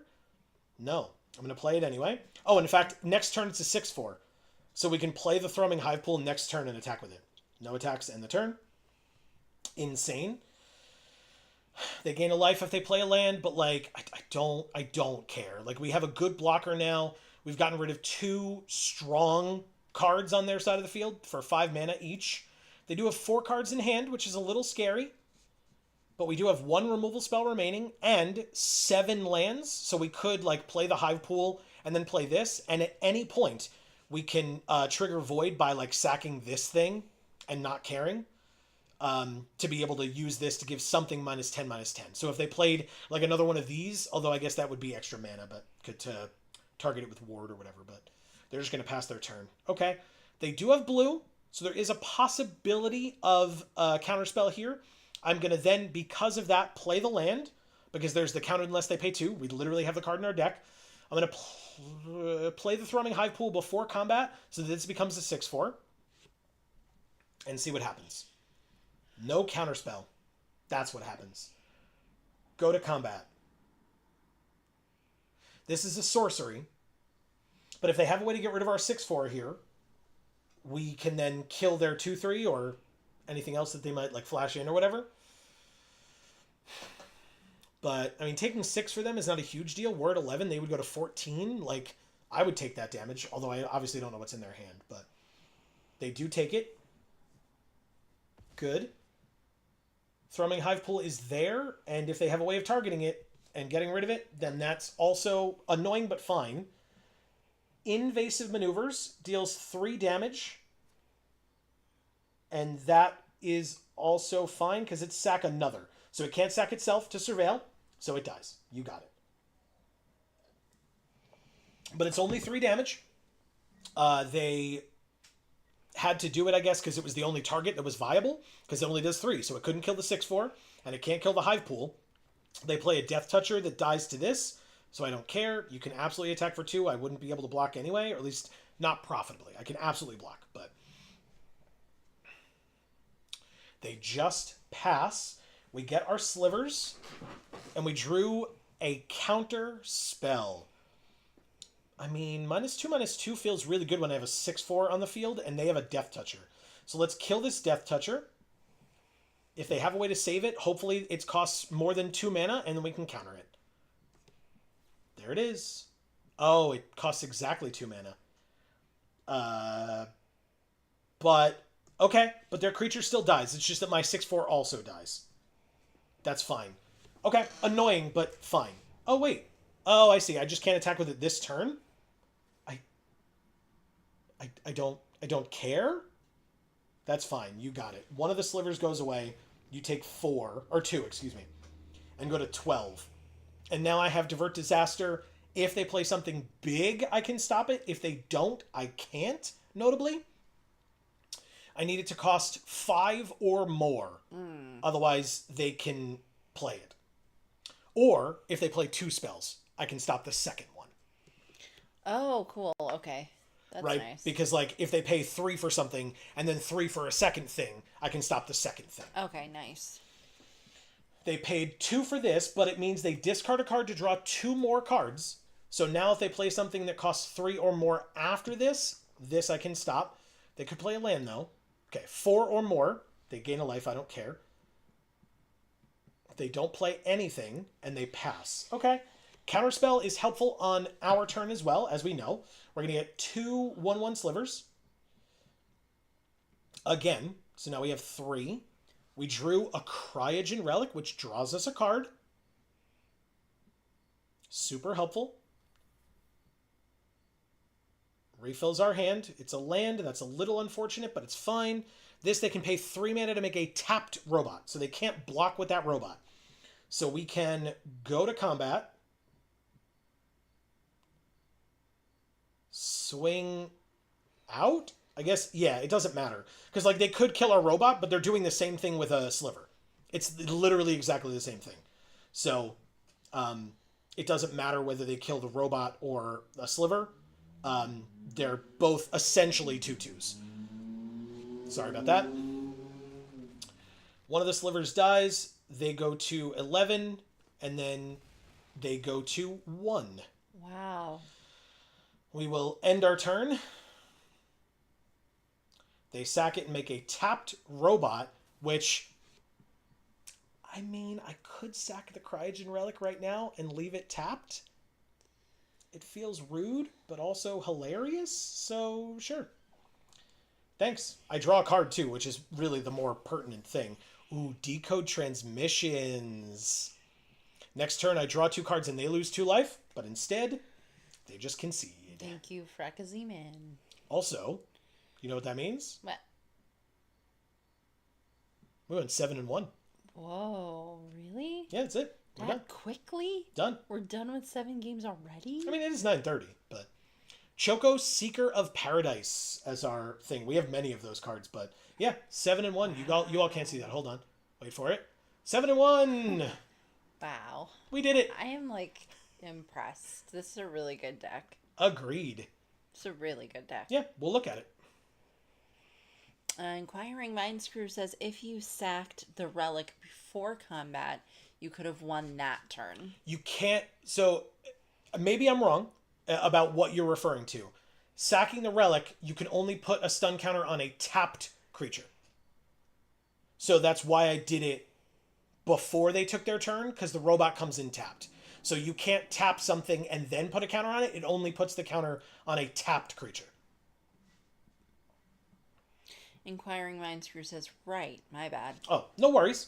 Look, it's like a newer-ish set, and also I could absolutely be wrong, right? So that's why I was like, let me know if I'm wrong here. But I also really love Cryogen Relic, so I totally understand, like, not understanding the nuances of the card, because I'm in love with it. So, all right, so what we're going to do, you all saw that. I'll go like that so we can be seen. Okay, and then before I claim our winnings, I will show off the deck. And you can do your thing as well if you'd like. Thank you. Battle is here saying hi. What's up, Battle? Great to see you. I feel like it's been a bit. How are you? How's every little thing? Notably, I feel like, there was that one game where we had both of them at the same time, but I feel like we did not see these cards a lot. No, we didn't. Right? We saw Zoophyte often. I Yes. won't take that away from Zoophyte at all, Osteoharmonist here. But Elegy Acolytes, we for the fact that we had two of them, we did not see them very often at all. That's okay, though. I wouldn't change anything that happened. No, I feel like it went really well. Yeah, and the Thrumming Hive Pool came out frequently-ish enough. Like, this won us, when we had two of them, that won us a game, no question. I think there was when we played one time, it won us a game, and then this won us multiple games, because this card's just insane. It really is. Yeah, I was really afraid it would never really actually amount to much. Yeah. But it got there. Thankfully, it's sealed, right? Yeah. Like, in Draft, it's worse, because Draft is inherently faster, because you can kind of draft to your seat, and so draft a more synergistic deck. But, like, to be fair, our deck is very synergistic. Like, yeah. Again, the combo of Selfcraft Mechan, which, again, we didn't cast very often, but Selfcraft Mechan, Cryogen Relic, and Nutrient Block, absolutely insane. We had that one deck that was just perfect with these cards in it during the streamer event. Absolutely perfect.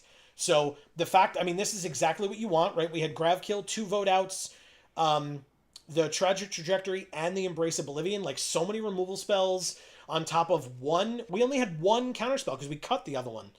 Hymn of the Faller continues to be an absolutely incredible card with Void. Decode Transmissions with Void literally won us a game because they ended up at 2, and then we cast it and killed them with it. Yeah. Like, so good. And, like, Void is just incredible for things like Tragic Trajectory and whatever. Like, this lets us sack something so it triggers Void. 2 of these that have unconditional sacks on them. You can just do it at any time and trigger Void. Like, cards are insane. Cool. Actually insane. And, obviously, if you remove something, that is it leaving the battlefield, so that counts for Void also. Just so good. Yeah. So, okay, that was the deck. 7 wins. Really, really cool. 2,200 gems in 3 packs, huh? So we got our entry back, but again, it's the only way to get our entry back is to win. The only way to profit on top of getting our entry back is to get 7 wins. If you don't get 7 wins in sealed, you can only, at most, get your entry fee back. Because the entry fee, you all can't see it, but it's 2,000 gems. So if you get 6 wins, you get 2,000 gems back. And 3 packs, because it's definitely equivalent. People definitely buy packs with gems, and that's how that works. But the only way to profit off of your wins in sealed is to get 7 wins. And again, I've talked about this. Ridiculous. Yeah, I've talked about this many times. It pisses me off so much. But, whatever. That's sealed economy for you, I guess. We've got a couple of things to do. First, we've got some achievements that I want to look at. We've got 2 achievements, one in blue and one in green. Oh. And at instant speed, cast 250 spells on an opponent's turn over any number of games. So we can claim that one. That's Brazen Borrower. Very cool, because that card has flash. We also have, for green... Oh, we have 2 for green. Count the counters. Put 25 or more counters on permanents you control in a single game, by the way. So I did that with... I had a Jumpstart deck during Midweek Magic last week, I think, that was like +1/+1 counters, but it was Ouroborroid, which puts counters based on its power onto everything every turn, which also is how I got no bigger than that. Attack with a creature with 21 or greater power. Wow. Ouroborroid, turns out, is an absolutely insane Magic the Gathering card. So, Yeah. 1, look at this guy, hell yeah. And 2, and now we have the Mighty. Yes. So we can now be Geek for All the Mighty. Instead of an Initiate. I think we're past Initiate now. Oh, really? We had one other thing, I think, but that's fine. We'll set this as our default for now. Yeah. We are Geek for All the Mighty. I love that art too. Sick. Yeah, it's very cool. It's one of the Love alt that. arts from Eldraine, I think. It's gorgeous. And we have a core achievement from MTG Arena formats. Vanquish the Week, complete 13 midweek Magic events. So I did that as well. We can equip next week now, but I don't think I will. But that's a an emote, like you can like say that to your opponent basically. Next week? Yeah. So in other words, like you lose to them or beat them or whatever and say like next week, meaning like I'll see you next week. Oh. We'll do it again. But you won't though. Exactly. hence why I'm not going to take it. I think we can do a draft. And then maybe we play one game and then end it. We started a little late, so we'll go to like, we can go a little past 10 because we started a little after 8. But let's see how we do in a draft. That they filled up very quickly. It's a brand new format, so, well, relatively new. At this point, it's over a week old, so, old hat, right? Talk about Spider-Man more. Sorry. Hate it. That's how Wizards feels about it. Anyway. Oh, God. Okay, so our opponent played this against us, but again, they literally took a turn to play this. Whenever you put one or more counters on a creature you control, you draw that many cards. Do this only once each turn. I don't think this is a first pick. If we had counter synergies, I would take this, but we don't yet. We could take this. This card's insane. 4 mana, 3/3. Whenever you cast your second spell, each turn, put a counter on this, and draw a card. Card's incredible. Tractor Beam is also very good. Enchant creature or spacecraft. Tap it. We steal it. And it doesn't untap. Okay. This 4/1 Defender is trash. And I don't ever want it, ever. This Caveron Harrier is fine. It's a 1 mana 2/1 that whenever it attacks, we can pay 2 to make a 2/2 robot that's tapped and attacking, sack it at the end of combat. But it's a 2/1. So a 1/1 kills it. Oreplate Pangolin is an incredible card. So is Depressurize. I think I'm going to take the Lightsmith because it's like the best that doesn't share colors with other things we have going on. So we want to cast 2 or more spells in a turn if we can. This is a legendary land Inventor's Fair. At the beginning of your upkeep, if you control 3 or more artifacts, you gain a life. You can tap it to add a colorless, or you can tap 4, tap it, sack it, and search for an artifact, reveal it, put it into our hand, and then shuffle, only if we control 3 or more artifacts. We probably won't, so I'm not going to take it. We do have Emergency Eject, destroy target non-land permanent. Its controller makes a lander. It's pretty good. Removal's important. There's also Cerebral Download. 5 mana instant speed, Surveil X, where X is the number of artifacts you control, then draw 3 cards. That's not the deck that we're trying to be in. Focus Fire would also be very good, as would your friend, the Ilvoy Operative. Yeah. Cares about a second spell each turn, which is what we're trying to do. By the way, it is a white-blue deck, is the second spell deck. So, I guess I'm going to take Emergency Eject. It technically leaves us open to take a different color if we want to. There is Dockworker Drone, which is a good card. There's Cloud Sculpt Technician, but again, cares about artifacts. There is Seam Rip, Enchantment. When it enters, exile target non-land permanent and opponent controls with mana value 2 or less until this enchantment leaves the battlefield. It is 1 mana, so again, can help us cast 2 spells in a turn because it's cheap, so I will take it. Not bad at all. Battle says, okay, looking through Phantom Premonition Commander deck from Kaldheim. That sounds awesome. What, looking through it, meaning you have it, or looking through it because you're thinking of purchasing it? We're drafting with Bits of Wolf, Strict Mom, Eddie, He-On de Toilet, Fabiv, KCMC 2000, and Emulating My Style. Wow. Very nice. We drew. We have another Sunstar Lightsmith get passed to us. Love that. Lost in Space is not bad, a little expensive. I would take a Dockworker Drone, though. And also, looking through the rest of these, I'm not in love with a Null. This card is fine. 3+ for a Flying Haste vehicle, or spacecraft, is pretty good. It is 6 mana. And this thing was fine. I mean, we obviously beat the opponent that had this, so there's that. But I think I'm going to try sticking with this strategy and see how we do with it. Starport Security would be helpful. Nutrient Block, also good. Again, it wants... Oh, there's another one of these going around too. Interesting. I guess we take the security. I actually really like this card personally. It's 4 mana tap another creature, but it costs 2 less if we have a creature with a counter on it. And incidentally, I mean, these both get counters. White green is the +1/+1 counter strategy, so a lot of white cards give you the ability to put counters on things, so I'm going to take that. Pinnacle Star Cage. When it enters, exile all artifacts and creatures with mana value 2 or less until it leaves the battlefield for 8 mana. Put each card exiled with this artifact into its owner's graveyard, then make a 2/2 robot for each card put into a graveyard this way and sack this artifact. There's also this guy. If you control 2 or more tapped creatures, you gain 2 life. There's the counter spell, and there's a stomping ground. I guess I take this. It's cheap-ish. Battle says, I have and played it once, but I'm learning it. It has Rainer and Ever Watchful. The Ever Watchful, who can foretell cards for 0 cost. That's cool. That is really cool. Foretell is a very good ability. I like that. Do I take the security or do I take the nutrient block? There's also Sacred Foundry, but I don't know that we're in red. Maybe we're supposed to be, but I'm still going to take the security, I think. It still keeps us in one color and, like, pretty solidly. Like, I'm not making, like, bad picks or whatever. Of course. This thing is fine, but it's a little expensive. Like, we already have 2 4-drops in the Lightsmiths. I think I'm going to try Focus Fire. Like, it automatically deals 2 damage to an attacking or blocking creature, and then any other creatures or artifacts we have, creatures or spacecraft we have, makes that number larger.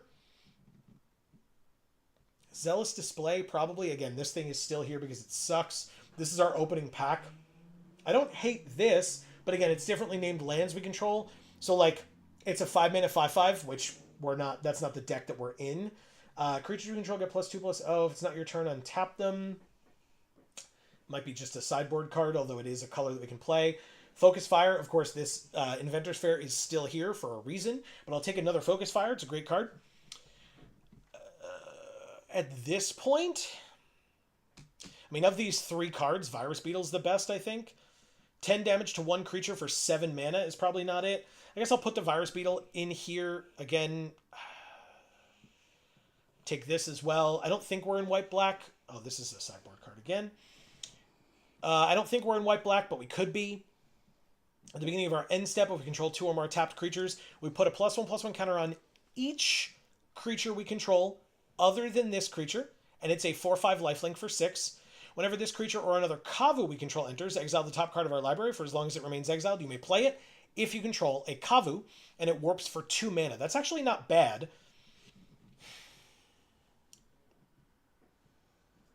But do I take it? Maybe I do. We saw some good red going around, right? So I think I might try this guy and then, like, forego this one for now. If we end up not in red, that's fine. Like, I don't think we're in black either, and these cards are just here. So I'll toss these down below, and we'll see what else we get passed by our friend here. Memorial Vault. Sack another artifact, exile the top X, where X is 1 plus the mana value of the exiled artifact. And you play those cards. There's Rayblade Trooper. When it enters, put a counter on a creature we control. Whenever a non-token creature we control with a counter on it dies, make a 1/1. Echoing Deeps, what do? You can have it enter tapped as a copy of any land in a graveyard. No, that's not helpful. There is Full Bore. It's beautiful, though. Yeah, it's really, I mean, Insanely beautiful. Yeah, all these cards look phenomenal. All the, whatever, the Stellar Sights, that's what it's called. Oh. I don't know. I like both of these warp cards, like, a lot. This warps for 3, this warps for 2, but then plays for 3. So I guess I'll take that because we're trying to do 2 spells. Spells you cast have affinity for artifacts. I'm actually not in love with this card, to be honest with you. This, on the other hand, is exactly what we want. Yeah. 5 mana, 4/4, but it costs 3 less if you've cast another spell this turn, helping you double spell, which is very good. Exosuit Savior is also good. We can return up to 1 other target permanent we control to our hand. It's not bad at all. But yeah, the Gigastorm Titan is absolutely incredible. So let's do that. All right. We have Focus Fire. We have Mechanozoa, which could warp in for 3. Taps one of their things and puts a stun counter on it. We could also take another Focus Fire, but again, we saw that they come back pretty late. We have Orbital Plunge, which is a decent removal spell. We have Litho Breaking, another lander-based removal spell. They're both the same card, essentially, just the smaller version of this one. That's what I want to do right now. What? plunge my orbitals into water. Very nice. 6 damage or 2 to everything? Yeah, I mean, maybe I'm supposed to take Orbital Plunge. It's a good removal spell. Another Lightsmith, a Debris Field Crusher, Dockworker Drone, Selfcraft Mechan. Maybe it's supposed to be the drone? Drone's very good. Another Lightsmith. Like, we could cement ourselves in this, or we could go too far into it, you know what I mean? Because it's 4 mana. We do have a lot of lower costed stuff. It's just that we have a lot of 4-drops, too. I think if we're doing it, we go all in. Let's try it, see what happens. Dauntless Scrapbot, I don't like. Nanoform Sentinel, I don't like. I don't hate this. I don't hate this. The Intrepid Tenderfoot we know is good, but, like, we're not really there. There is the Scrapper. I love a good scrapper. I think we're going to try the Enhancer. I think. This feels tough to me. Scour for Scrap. Cares about artifacts. We're not really there. I'll take a Nutrient Block, though. Over a Nebula Dragon, definitely. This, I love him, but I just don't think he's a good card. No. Like, he's so cute. Look at him. I know. So cute. But I'll take a Nutrient Block. That card's incredible. Hissing Quagmire. Pretty. Galvanizing Sawship the Third. Bright Spear Zealot. Cares about 2 or more spells cast. So I guess I'll take that. Sure. Yeah, we might just be mono white here. Yeah, I mean, it's kind of looking that way, right? Yeah. Echoing Deeps came back. Virus Beetle, Drill 2 Deep, and Worm Wall Sweeper. It is 2 mana, so is this. I think we just take the Sweeper. Yeah, I mean, that we had that last deck and we cut it. But... Oh, yeah, it's not good. It's just, you know, out of all the things. That cares about artifacts. I guess we'll take this. We're still not in pack 3. I'll take Litho Breaking as well. That art with the pyramid, though, was sick. Yeah. Okay. I mean, there's Exosuit Savior.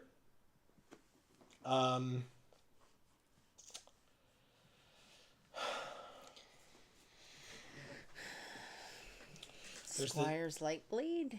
No, that card's bad. Right? 1 mana flash. I don't know anything about it. Give it to something that gets first strike plus 1 +0, and then equip cost is 3. It's a little expensive. I think the Savior is it. 3 mana 2/2 flyer. We can bounce something if we want to, and then that could help us double spell, especially if we bounce like a 1-drop or something. So yeah, there are some possibilities there that would be pretty cool. So I think I'm going to try that. Ooh. Wooburg? No. There's 3 rares in this pack, by the way. Watery Grave is one of them. Gene Morph Imago is another. Cavarone Skywarden is not it. That's a bad one. Lux Knight Breacher, also not what I want. I'll take a Bright Spear Zealot, I think. Okay. As a 3-drop. We have a lot of 1-drops. 1, 2, 3, 4, 5. 6 1-drops. 1 2-drop. There's another Dawnstrike Vanguard. There's Chorale of the Void, which I don't love. There's Night Luminary, which is an incredible card. A Rayblade Trooper, which we didn't take. Oh, we did take the last one. So it's got to be Night Luminary, right? Yeah. 2 mana, make a 1/1, and then could cast a second spell off of that after Warp. It's pretty damn good. This is like an incredible card. So I'll take that. I mean, I took the last one. Why wouldn't I take this one? People are thinking it's not good for some reason. Because of this. Whenever you cast your second spell each turn, create a 1/1 colorless drone with flying. And it can only block creatures with flying. So we probably do that. Very light blue splash in this deck. Ragost is not what we want to be doing, even though it's a cool card. Dual Sun Adepts is a 3 mana 2/2 double striker, or we could take the flyer again that bounces a thing.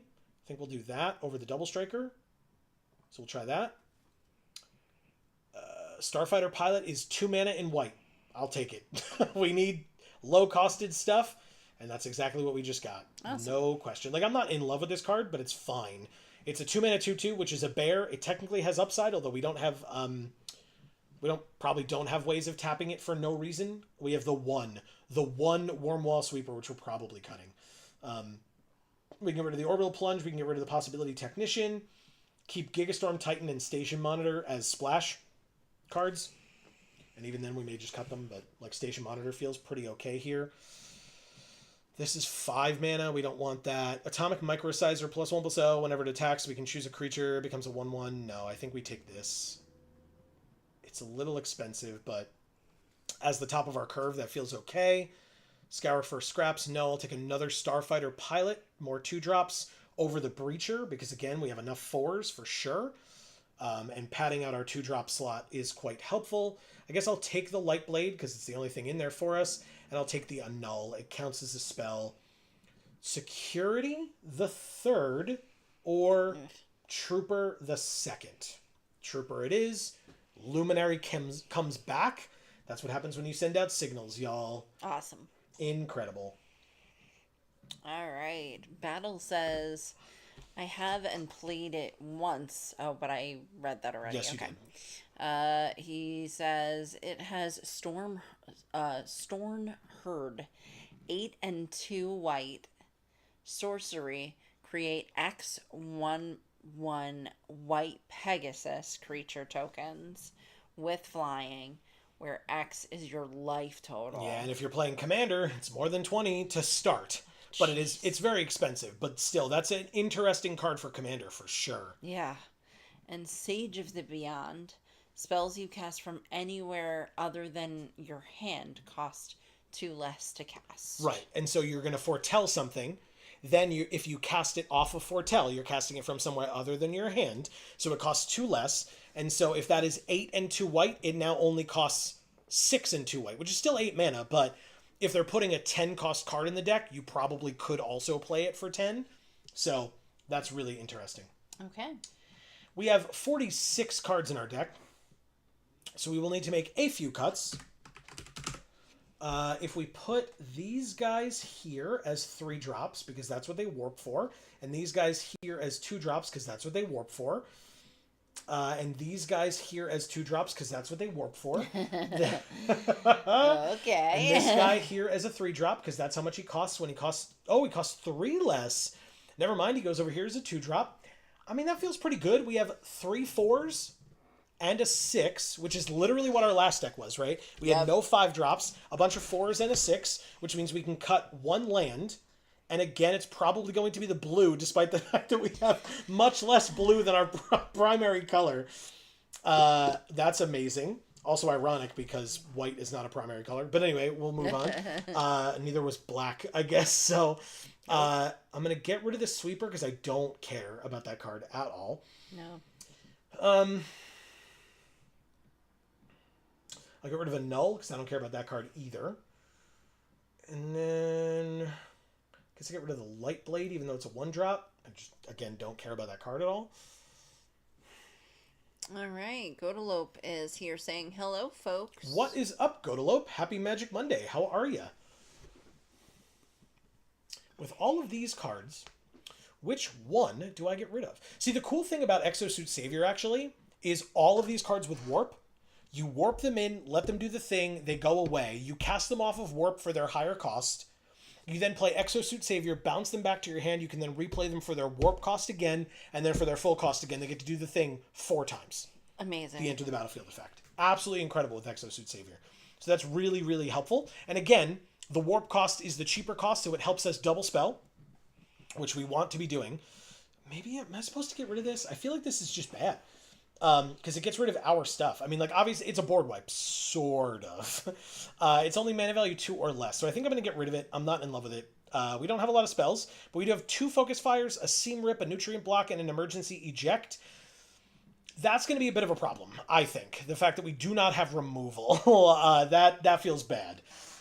Amy, last time we had this sleeve. Yes. What would you like this time? Something that looks removal-y so that they can be afraid that we might have removal, even though we definitely don't. Wow. That's so maybe that one there. Oddly specific. This guy? Yeah, Okay. that looks scary. Or maybe that one. Oh, sorry. Hold on. This one? Yeah. Yeah, that's pretty cool too. Well, which do you prefer? Yeah, that one. This one. No. This guy. Yeah. You got it. Confirmed. Go back. We have removal. We have removal. We also need a deck box art. We're not in red. So do you want Litho Breaking, Possibility Technician with the Kavu Artificer, or Orbital Plunge? Oh, Orbital Plunge. I need that right now. I need to plunge my orbital loan into something just to get my eyes to moisten. Let's see. I already read all that. Inquiring Mind Screw says you can play the colorless land instead of an island. But why? We lose tempo on this, right? It taps for 1 mana of any color, but it's just worse than an island, right? If we're replacing an island with it and the island is our splash color, like, yeah, technically it means that if we don't have any of the blue cards in hand, it counts as a plains, but like it puts us behind on tempo because it enters tapped and we have to tap any non-land permanent or untapped permanent. So it could be another land or it could be one of our things, but like we want to be turning things sideways. I just think it's a little slow, personally. For the few times that we're going to have blue in our hand and not white, I think it's worth not putting us back on tempo on a deck that like has a bunch of low-costed stuff to let us do stuff early. That's all. Inquiring Mind Screw says fair. Snozberries is who we're playing against with, of course, objectively the best avatar. But does it taste like snozberries? No. Because the snozberries have to taste like snozberries. Of course it doesn't. No. That'd be ridiculous. All right. We're not drawing low-costed stuff. Basically, if we draw a 1-drop, we're happy here. Because then we can, like, warp this in and play the 1. Ooh, they're doing something similar to us. We drew the 1-drop. Yay. Dude. Okay. Seam Rip, steal their thing. Yay. Steal the Q octopus. Warp this in, make a 1/1, make a 1/1. Jellyfish man. Yeah. Attack for 2. Pass. This guy goes away, but I mean, seems good to me. But yeah, we need lower costed things, please. Thank you. That guy's dead. Okay. I mean, hey, fine. I'll just play the other thing that... Ooh, we did not draw a land. Okay. Combat. Swing for 2. It's only 2, which is a little annoying. Play this. This is an instant. Yeah, okay. No problem. All right. We want to cast 2 or more spells, but if we don't draw lands, we can't cast anything. So... Well, I feel like we're doing pretty okay. We shall see. They're in the same colors we were just in, and we did pretty okay with that deck. Yeah. 2/3 lifelink is scary, but puts a counter on each of up to 2 target creatures. So we play this with its warp cost. Counter here, counter here. Combat with both. 3/5 and a 2/2 flyer. So they can't block the flyer. It's a flyer. Can't do it. It's still a flyer. Yep, you got it. Okay. They're at 11. This goes away. Seems good to me, man. That's pretty cool. Any land at all gets us the Sunstar Lightsmith or the Night Luminary if we feel like we want to go wider than that. But there's Emergency Eject to destroy a non-land permanent. Its controller creates a lander. They have 4 land, which is better than we're doing, to be honest. I don't want to use... We have such few removal spells that if we used this on our own thing just to get a lander, that feels like a really bad use of our turn. But we can't double spell for a while, notably. Because even if we draw a 4th land, we have 3s and 4s and a 6. This is just a 1/3 that can't be blocked if they've cast 2 or more spells. Whenever it deals combat damage to a player, draw a card. Okay. But their 2/3 dies to our 3/5, and our 3/5 has vigilance, so they cryo shatter it. Okay, fine. That's super annoying. But now they can attack us for 2 and gain 2 life. We do have a second one, but it won't have a counter until we can replay this thing. We drew a land. That's helpful. 4th land. The issue is, if we draw a 5th... No, we would have to play this this turn, and then hope to draw a 1-drop next turn so that we can play like Zealot and a 1-drop or Eject and a 1-drop. So combat, swing for 2 in the air only. They do go to 9. That's not nothing, right? And then we play this 3/3 and pass. Notably, if we do get to put a counter on this, we also draw a card. So if we cast 2 spells in a turn, we draw a card and refill our hand. They can sack that relic and keep our flyer tapped down for a turn, but that would probably be fine in my opinion. I'm not too worried about it. Battle says he's gonna scoop. Okay, I hope so. 2 power on their lifelinker. Oh. I'm going to trade with the Lightsmith though, right? Like, I don't care. They want to sack their Cryogen Relic? That would be a little silly. Okay, they don't. So yeah, I trade with this guy. I need this thing off the field. They can gain 4 life, but it's gone now. So they go to 13, and we go to 19. And then it comes back tapped because of the Perigee Beckoner. We drew a land. That's super helpful. Now we have 5 mana, which is not enough to do double spelly things. But... I mean, it is if it's those 2. Which 2? Those 2. These 2? Oh, no, They're it's not. warped. I'm sorry. Yeah. No, I meant these 2. But Oh, no, 6. We need 1 we'll more. run off, yeah. Yeah. But I just can't count. but it does mean that if we draw a land next turn, we could play both of these. So I'm going to try playing this and see what happens. Actually, right now, we can go to combat and attack here, I guess. Because we know we're making 2 more creatures. They're at 10. We're going to make a 3/2 and a 1/1. They play a 5th land of their own. They play the Beckoner. Oh, they have another Warp Beckoner. Okay. It's another 4/3 that comes back if it dies. But I still have to kill it? No, I don't have to kill it. They're going to gain the life either way, and it's going to come back tapped if it dies. So I might as well block here, and then I can block here as well. And if they have something to like kill my 3/2 because I blocked their 1/3, overall that's probably fine. They're gaining 4 life either way, like I said. So no, I get to eat their creature. That's wonderful. Mm-hmm. And yes, my creature does die because of the Cryo Shatter. It's totally fine.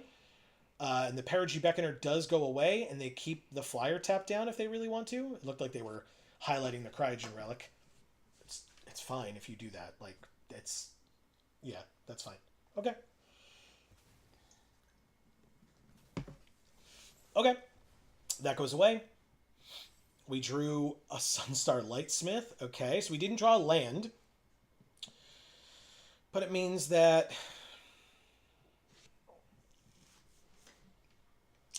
they could play those Beckoners again next turn.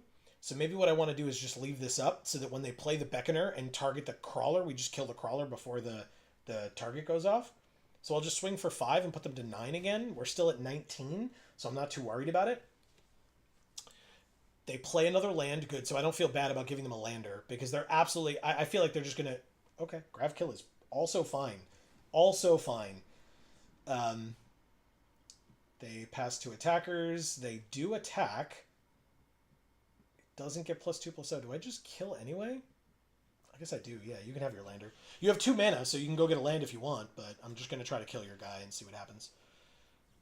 They counter it. Oh, I'll pay the 2. Yeah, you get 2 landers. Congrats, you did it. You have 5 or 6 land on the field. I'm not worried about you getting more land. You're not in a landfall deck, so 6. But we can't double spell this turn, so we might as well do this. And then spread the love and make these 1/1s into 2/2s and then swing for 6. They're at 3. Amazing. Pass. Yeah. Feels pretty okay. Perigee Beckoner targeting at nothing. And they just have a single 4/5 as a blocker. I also have Focus Fire. So they said good game. Yeah. Thank you, Snozberries, Initiate. Wow, dude. That was tough. I was worried. But Battle was correct. They did scoop. So thank you, Battle. Good call. Scooby-Doo. Amazing. That's hilarious. I love that. Thank you, Battle. Very, very funny. Godalope says, well done. Thank you. Like I said, very stressful game, so I appreciate that. Zero Suit Ramus. We haven't played the game yet, but Samus, I was going to say Microsoft. The Microsoft character? Come on, Joe. The Nintendo character? I don't know if you're familiar, but if you're not, don't worry about it. But there's a character called Zero Suit Samus. And so they're just... Oh, okay. And their name is similar to Because I would have Zero read Suit that as Ram-ass. I mean, that's also possible. You know? We don't know what they're into. That's true. We don't know what they're into. I don't know that I want to know what they're into. Well, good, because we'll never find out. Godalope says, LOL Scooby-Doo. And then Battle says, right do. Oh, yeah. In other words, spelling it slightly incorrectly, not a big deal at all. Mm-hmm. All right, so we can warp this in, put a counter on something, and then it says a creature with a counter, right? If you control a creature. Good. So if we play the Rayblade Trooper for 2 with warp, we put the counter on Starport Security. We're going to attack with it this turn, but any turn after this, because this costs 2 mana to tap something only when we control a creature with a counter on it, this creature now has a counter on it, so it counts itself. So as long as this creature is alive, it will cost 2 mana to tap something with it, which is really, really nice. So that whole exchange was because when Battle originally wrote Scooby-Doo, he wrote do as in D-O. Yeah. Not D-O-O. Sure. So Godalope said D-O-O, and then Battle said right. Yeah. Makes sense. Ooh, Oreplate Pangolin is a very good card, which might mean that Focus Fire is... Oh, but then we can't double spell because we only have 1 white. But... Could Rayblade Trooper putting another counter on the Starport Security and then attacking? Maybe? Is that what we want to do, though? No, I'll just play this 2-4. Sure. 2-4. No attacks, end the turn, and pass. Any white here is great, because then we can Starfighter Pilot and Focus Fire, and we're happy. The Expansionist is fine. They make a lander. And then they don't even play a land, though? Oh, shit. Interesting. All right, I need to draw some lands. Are you kidding? I mean, do I just warp this in? I think I do. Warp this guy. Counters all around. Everybody gets a counter. You get a counter. You get a counter. I'll swing out.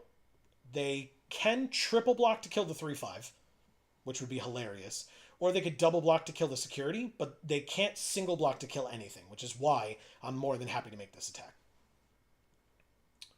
The Pangolin, they did triple block to kill the 3/5. Wow. And the Pangolin needs to die, so this is great. Incredible. Love that. Love, love, love it. More than fine.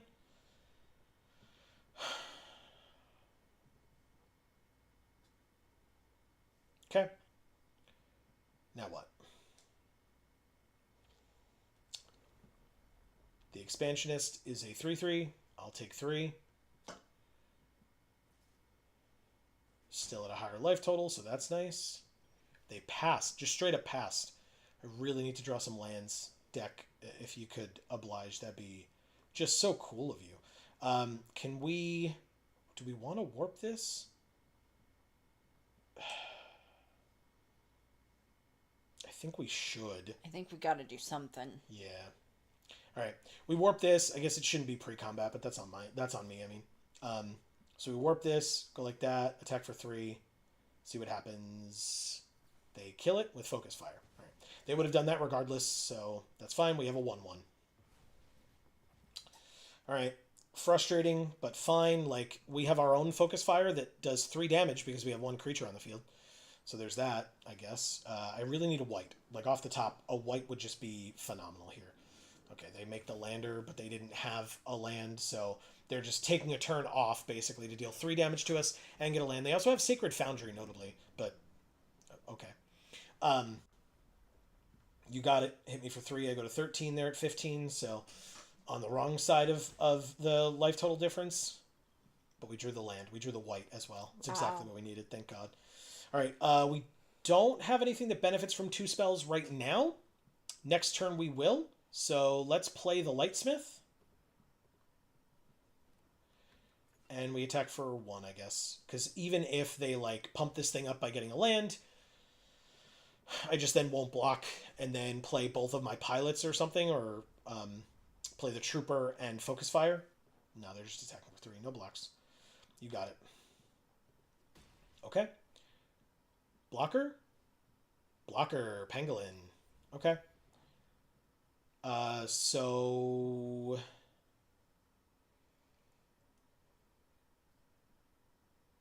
they're doing something. With 3 mana, like, they don't have, like, fight stuff. They could do Bombard, right? Is Bombard 3 or 4? I think Bombard is 3. So they could do Bombard to kill the Lightsmith if they want. Melded Moxite. Discard a card, draw 2 cards. Oh, they can pay the 1 for the Pangolin. It's a 3/3 now. Good for you. Thank God for Focus Fire. Yeah, because they're definitely going to try to block. So what we do is play this land. That's a 5th land. So I could actually do this Starfighter Pilot. Do this Starfighter Pilot. +1/+1 counter, draw a card. Dawn Strike Vanguard. Holy shit. Okay, that's incredible. Amazing. And they take 4, and now we're both at 10. Nice. Okay. So hopefully, next turn we draw the 6th land. I think that would be incredible. And then we can just kill the Pangolin with the Focus Fire if they attack. I assume they just swing with both, but maybe I'm wrong. And then I can leave it back and double spell and, like, play one of these 2 and this. Because playing this right before we play this is very good, because this makes 2 creatures, and this puts a counter on every creature we have. So that feels really good. They have their own Night Luminary, which they do warp in, so they make a 1/1. They have 2 mana remaining, but they go to combat and do attack for 6. I will pass to blockers. I will double block here.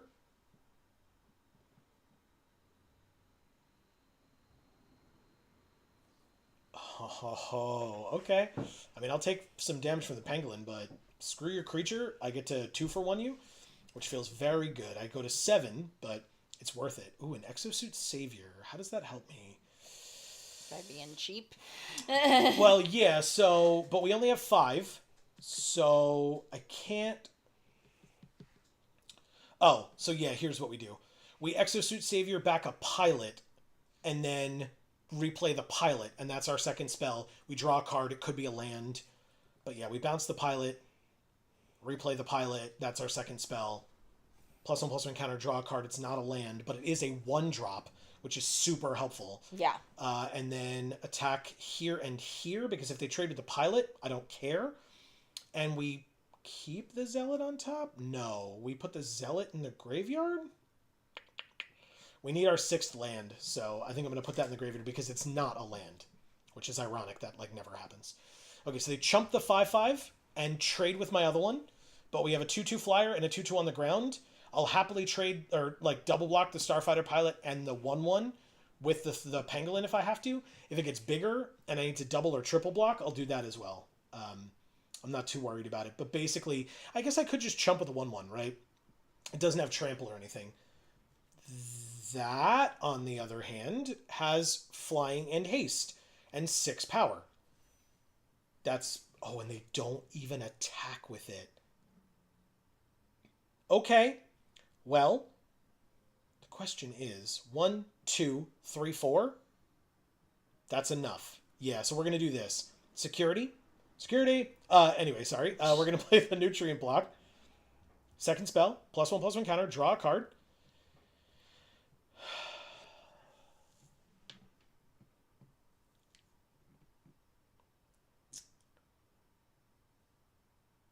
Combat. 6/6. If they trade here, I'm so happy. I think they kind of have to. That's insane for us. That's so good, man. Yes.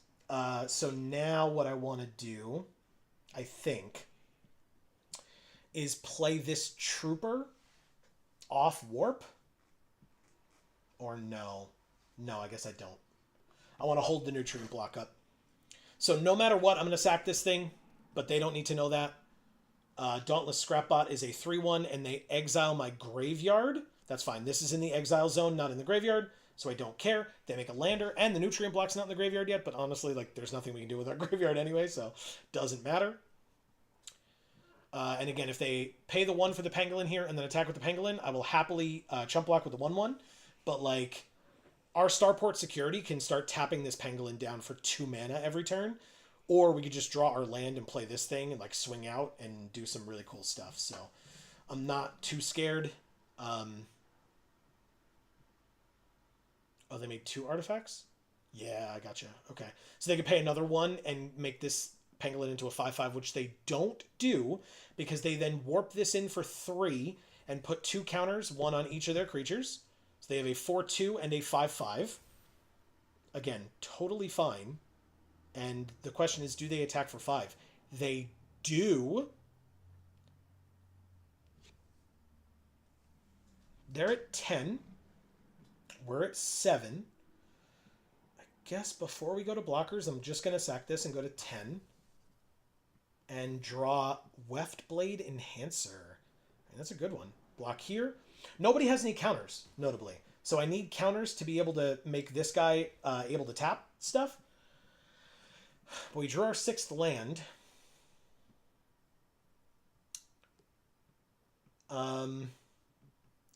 Interesting. That's a little awkward. So if we play this, we can put a counter on the pilot? Like we warp this? I guess. Godalope says, night, folks, good luck. Thanks, Godalope. Appreciate having you as always. Have a great night yourself. Yes. I guess I'm supposed to warp this guy. +1/+1 counter here. +1/+1 counter here. And then combat 3 in the air, put you to 7. Pass. End of the turn, that guy goes away off warp. If they have removal, we're not dead, because the other thing is we can follow up. We can Starport Security at any time. So if they try to kill Starport Security, if they try to kill the Savior, they still... Alright, so they fully cast this for 6, put 2 more counters on things. Godalope, hopefully we see you soon. And Agreed. Hopefully your 3D printing is going well. Agreed as well. Alright, so that is fine. They have 2 mana. This costs 3. So we're fine there. I'm just going to use this and tap this Pangolin down. The Pangolin is a 6/6. Congratulations, you did it. You also have a 5/3, which if you attack with it, it dies to a Starfighter pilot. Great. Absolutely great. He says thank you. You're welcome. I love you, Godalope. Yeah. Have a great night. Am I missing something here? Does this do anything? It doesn't. So, like, oh, they chose not to attack. I didn't realize that was still something they were debating. That's fine. 7 mana. We don't need to double spell anymore, right? Because we don't have anything that benefits from that. Oh. We need 2 mana for this. So we can cast something for 5 or less. We do have 3 things that cost 6. So what we're going to do is we're going to go to combat. We're going to attack for 3 and 3 alone.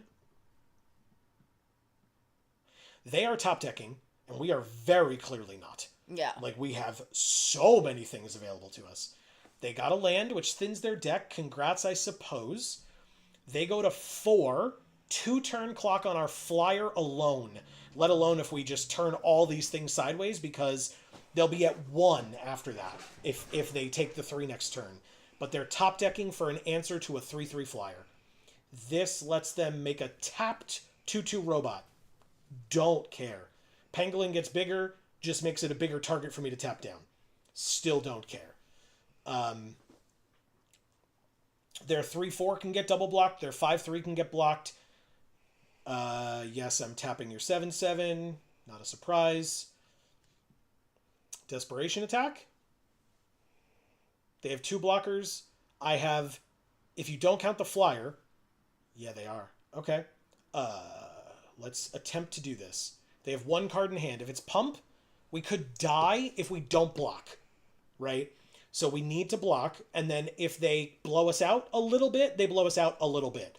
But also, we have lethal on the battlefield. So they have to have something in hand that would stop that if they blew us out here, which they can't do both. So I think we're okay. Yeah. We traded 2 of our creatures and a token, and they had a land. Thank you, Zero Suit Ramus?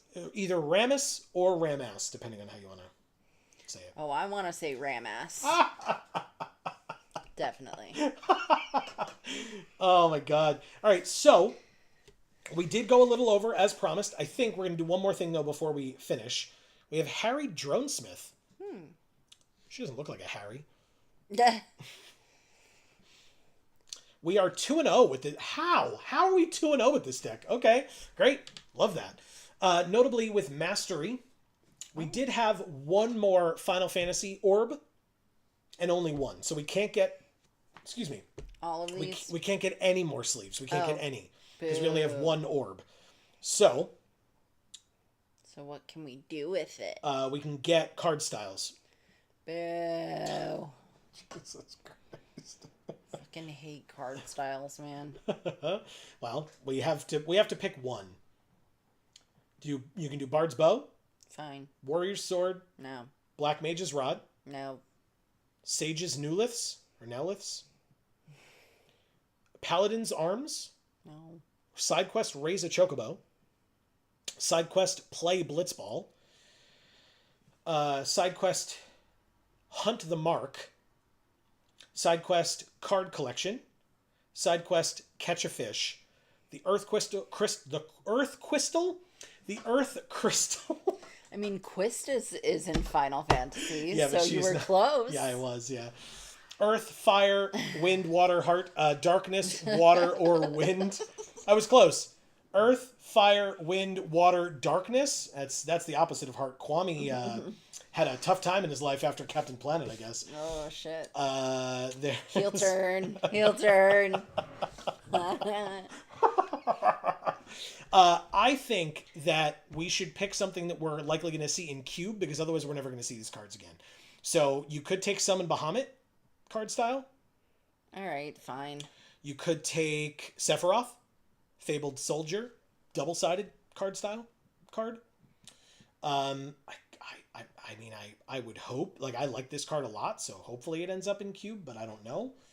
So your best bets are the Mythics, which is Cloud, Sephiroth, I guess Traveling Chocobo, Lightning Army of One, or Bahamut. Bahamut. That's what I would have picked as Does well. look cool. Yes, he Fine. does. God, okay. And then we only have 1. Why does it? Okay, that shouldn't be there anymore. And so then spending orbs here, we only have 1, I think. We only have 1. So this is, okay, so this is where they got their thing. Kilo Apogee Mind. Oh. So here are some of the options of things that we could spend our orbs on this time around. We could have Halia. I almost read that as Haya, and then I was like, that's just a fighting thing. I originally read it as Hylia. Okay, sure. There's Manon, of course. Of course. Alpha Real, Kilo, Zarel, Genesis Shepherd, and that's it. And then card styles for everything else. So Well, I want the one that they had. this one? Yeah. Kilo? Okay, well. If and when we get our second orb, we can do that. But for now, we got nothing. Nothing. I'll let you read while I So- look through. Jesus. While I look through some of this That's stuff. cool. The land? Yeah. It's a Bloomborough land. They've got all of them in the daily deals. The white, the blue, the black, the red, and the green. That's the green. Yes. Okay. Greg is here saying 2-0 because you're awesome. Easy answer. Boom. Let's go. Fire, fire, fire, fire. Captain Planet. Thank you, Greg. Also, not only are we 2-0 on the day, we're 9-1 Yeah. because we went 7-1 in our sealed earlier. So this was a good balancing day for some of the other days that we've had. So He says Jesus. yeah, we did pretty okay today. I won't lie. We went blue black artifact control, which worked out very well for us. Obviously, So good. Joe over here kicking butt and taking names. LOL. That's right. That's absolutely right. Yeah, we've got to open some fucking packs, man. We have so many Yeah. packs. Right. I'll open 10 Edge of Eternities packs while we keep chatting with folks. Marcus says the Earthquistus. Yeah, sorry. Sometimes speaking is a thing that I can do, and sometimes it's a thing that I can't do. It's okay. It's not like my job is to talk or anything. Is it? I'm a lawyer. What do you mean, is it?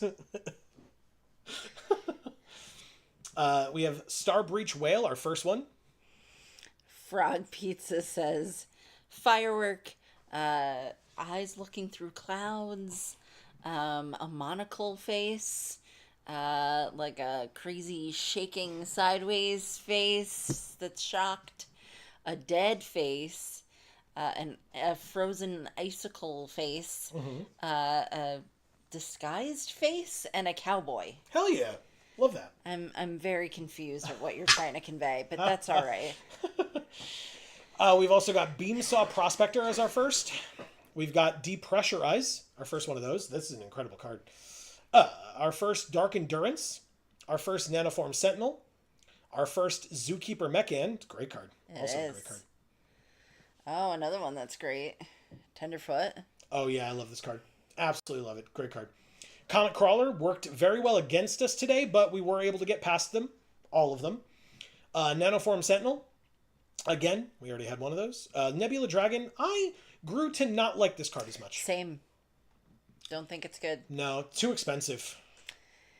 Yeah, for sure. Yeah. And you never get there. No. We had Beamsaw Prospector already. Virus Beetle. I don't know how it's our first. We played multiple of them today. Orplate Pangolin is an incredible card. Absolutely incredible. Zookeeper Mechan again. Thawbringer. Not bad. 4-2. Another Nanoform Sentinel. We got a lot of those. Sky Stinger. That's a good one. Look at that beam that it's shooting up into the sky. It's so cool. Yeah. This Virulent Silencer is not a great card, but it sure is an uncommon. But that, I think, is actually our first, so. This one? Yeah.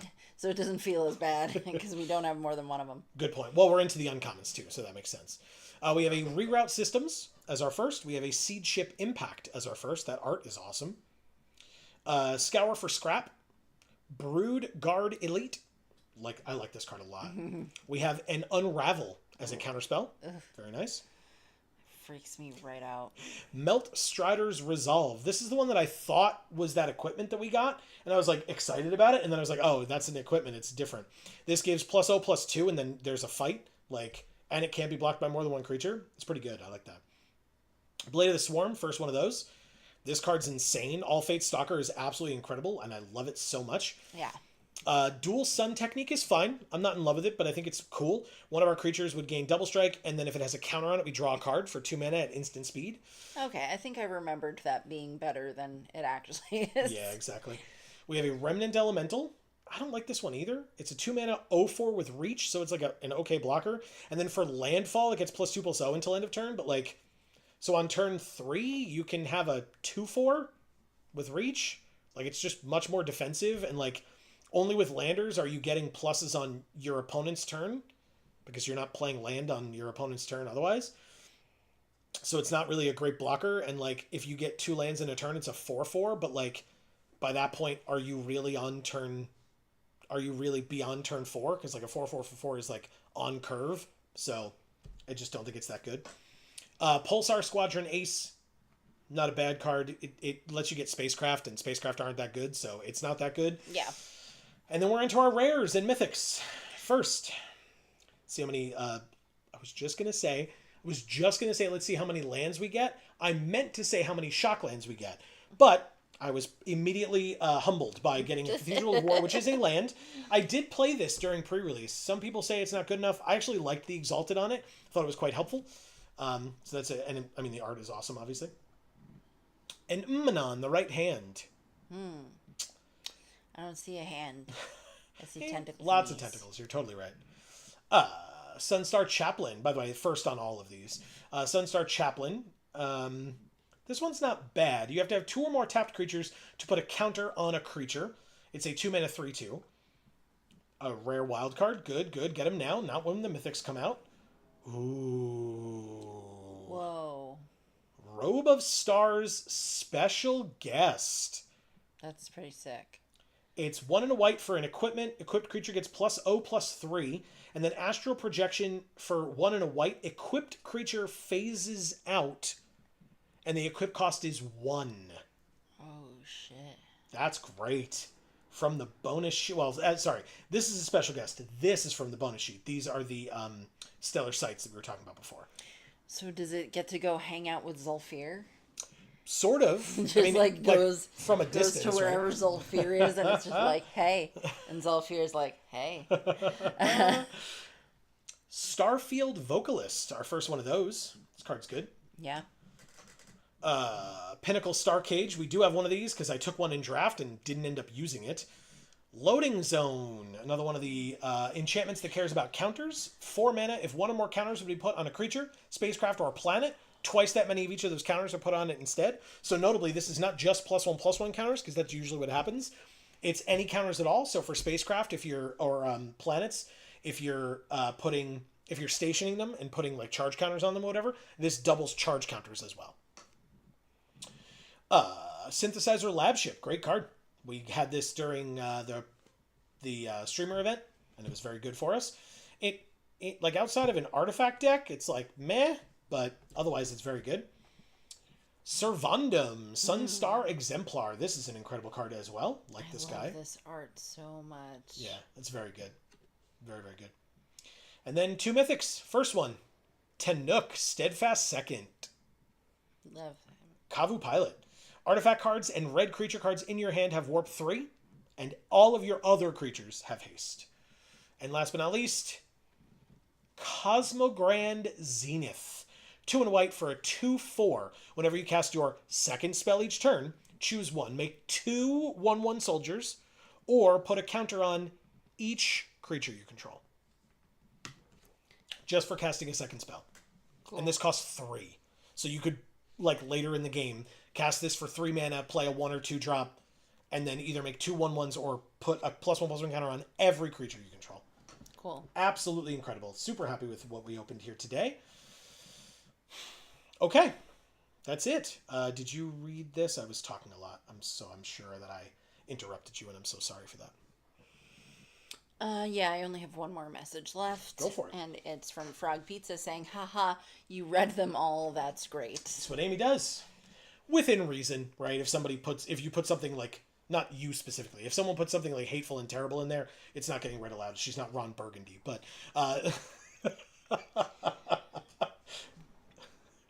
instead they'll just get banned. And that's a different story entirely. On that lovely note, I guess that's a great time to end the stream. Hey, don't forget, everybody, as I mentioned earlier, if you weren't here, this Friday, 8 p.m. Eastern over on Video Games for All, link in the description down below, we will be playing some Minecraft. And by some, I mean in my Minecraft world, we are going to try to beat the game. So if you're unaware of how it works, Amy, we talked about it a bit last week, but there's a dragon involved. And the end, literally, there's a location called the end.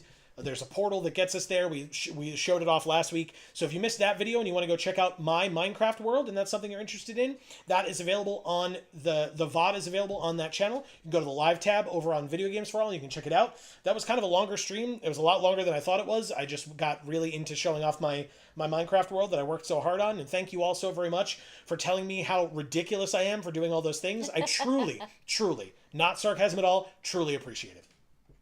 It's all I ever want is to be told that like I'm a freak and people don't understand why I do the things that I do. It's really great. Oh, well then you married the right woman. I'm just kidding. I was gonna say like I haven't known it for 20 years. No. If that's something you're interested in, like I said, Video Games for All, link in the description down below. It is one of our other 2 channels along with Gluten Free for All. And whether you are here or at either of those other two channels, please don't forget, if you're enjoying the things that we're doing, to please subscribe and ring that bell so that you will get notifications whenever any of our videos come out and or whenever we go live. You don't have to memorize our schedule. It is every Monday on this channel at 8 p.m. Eastern and every Friday on Video Games for All at 8 p.m. Eastern. But, like I said, you don't have to memorize it. If you ring the bell, you can get those notifications to let you know whenever we go live. And so then you don't have to have memorized it for yourself. Also, it helps out on Video Games for All because we release 3 videos a week over there, and Gluten Free for All releases a video a month. But you never know when it's going to come out, and it is August. So stay tuned to Gluten Free for All for sure, because you'll see a video coming out there this month. And like I said, 3 videos a week over on Video Games for All. There should be, you may be able to see behind me, there's a whole setup. There should be a video coming out this week on this channel as well. So, stay tuned for that also. We can, if you're a fan of Edge of Eternities. Yep, that's the word. I gotcha. Thank you. You can check out that video on Thursday. Hopefully it'll be up on time, and it'll be great. As a reminder, in the links in the description down below, in addition to our other 2 channels, you can also check out our 2 Instagram accounts, Geek for All and Gluten Free for All. Amy, just truly killing it on Gluten Free for All. More and more and more every day. And then Geek for All, we're getting there. I'm trying. But Amy truly killing it on Gluten Free for All. So you should definitely go check it out. Give her more love because not that she needs it, but she deserves it. I'll tell you that much. You're very welcome. And then also 2 other links. One, to our community Discord. We'd love to have you join us. So please feel free. And then if you have the means and you're interested in doing so, we would appreciate if you would consider supporting us on Patreon. Please. Greg says, have a great night, guys. Glad I made it. Hope you guys have a great week. Thank you, Greg. Obviously, we hope you also have a great week. Yes. And we're glad that you made it too. Sorry that it was at the tail end, right. as, tends to happen, unfortunately. And we love you. But Thank you for being here. Yes, we truly appreciate you stopping in. As always, have a great night. Love to the fam as well. And, Amy, speaking of our amazing folks in chat. Yes. The streams would not be what they are without people in chat. Otherwise, we would just pre-record this like we used to. And that's not as fun. It's just not. No, it's not. No. Greg, thank you so much. We love you. We'll see you soon again, probably. Spider-Man's coming eventually. They keep on shoving out those sets. Whether we like them or not. Exactly. Frog Pizza, thank you so much for being here. Yes. And giving us all of your emoji faces. Yes. And one explosion, I suppose. Yes. And if you'd like to talk to us at all after the stream, please stick around. Okay. Marcus, thank you so much for being here tonight. We love you so much, as you already know. Yeah, for sure. Yes. Godalope. And good luck in Minecraft, by the way, Marcus. Keep it up. Yes. You'll see. You're you'll incredible. And guys, you should check out anything that he posts on Instagram or on the Discord. You're right. Yes, in Discord for y'all to see. Please check it out. Yeah, it's good stuff. Or on his Instagram, like you said. He's got a great Instagram. Marcus says, love you. See ya on my B-Day. Hell yeah. Yes. Looking forward to it. Hopefully we get you a win for your birthday. That's what I'm doing it for. Yeah, we kind of already celebrated your birthday, but now that we know that we'll see you on your birthday, we'll do it again. Yeah, there you go. Godalope has already left, but we love him, and we'll see him again soon, hopefully. That's right. Battle, thank you so much for being here tonight. It was nice to see you back. Yeah, and using your predictive abilities to call the scoop was super helpful as well. So thank you for that. Well done. Yes. And yeah, really great to see you. Yeah. Inquiring Mind Screw, thank you so much for being here. And hopefully we can talk to you some more on Discord, either tonight or whenever you would like, if you would like to. If not, that is also fine. Yeah. But yeah, we're available for that, just so you know. Correct. C. Holland, thank you so much for being here tonight, as always. Oh, yeah. And we really appreciate the support. It means a lot. Yeah. Robert Sprite, thank you for being here. You're new. So hopefully we see you again soon. Also, first like, that I can remember, first viewer from Canada? Yes? No? Is that right? I don't know. Huh. Perhaps. I mean, again, at least that they've told us, right? I'm sure Right. we've had many that, like, haven't said it, but mentioning that they're from Canada, that's pretty cool. Yeah, so if you're watching this on the VOD, please leave in the comments if you're from Canada. Yeah, there you go. Hell yeah.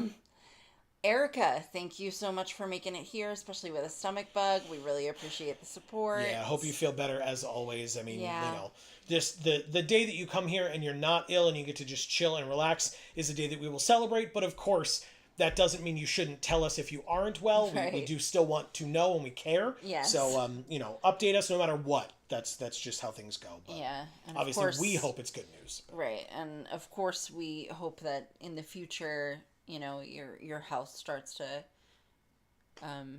take a better turn. Upswing. That's right. Right. I read that last one, Yeah, that's so it. we're all set to go. That's right. I have thanked everybody and love you all. That's right. So, that is going to be the end of this particular stream. Thank you all so very much for joining us. Like I said, hopefully we'll see you this Friday at 8 p.m. Eastern for Minecraft over on Video Games for All. But if you're only here for Magic the Gathering, no worries whatsoever. As I said, we'll be back next Monday, as we are every Monday, at 8 p.m. Eastern for more Magic Monday. And in fact, between now and the next time that we see you all, whenever that happens to be, please continue to stay safe and happy and healthy. That is to you and yours super important. And for now, from us here at the Geek for All family of channels, I've been Joe. And I'm Mimi. And as we always say, in whichever video or stream of ours you watch next, we will see you all next time. Thanks, everybody.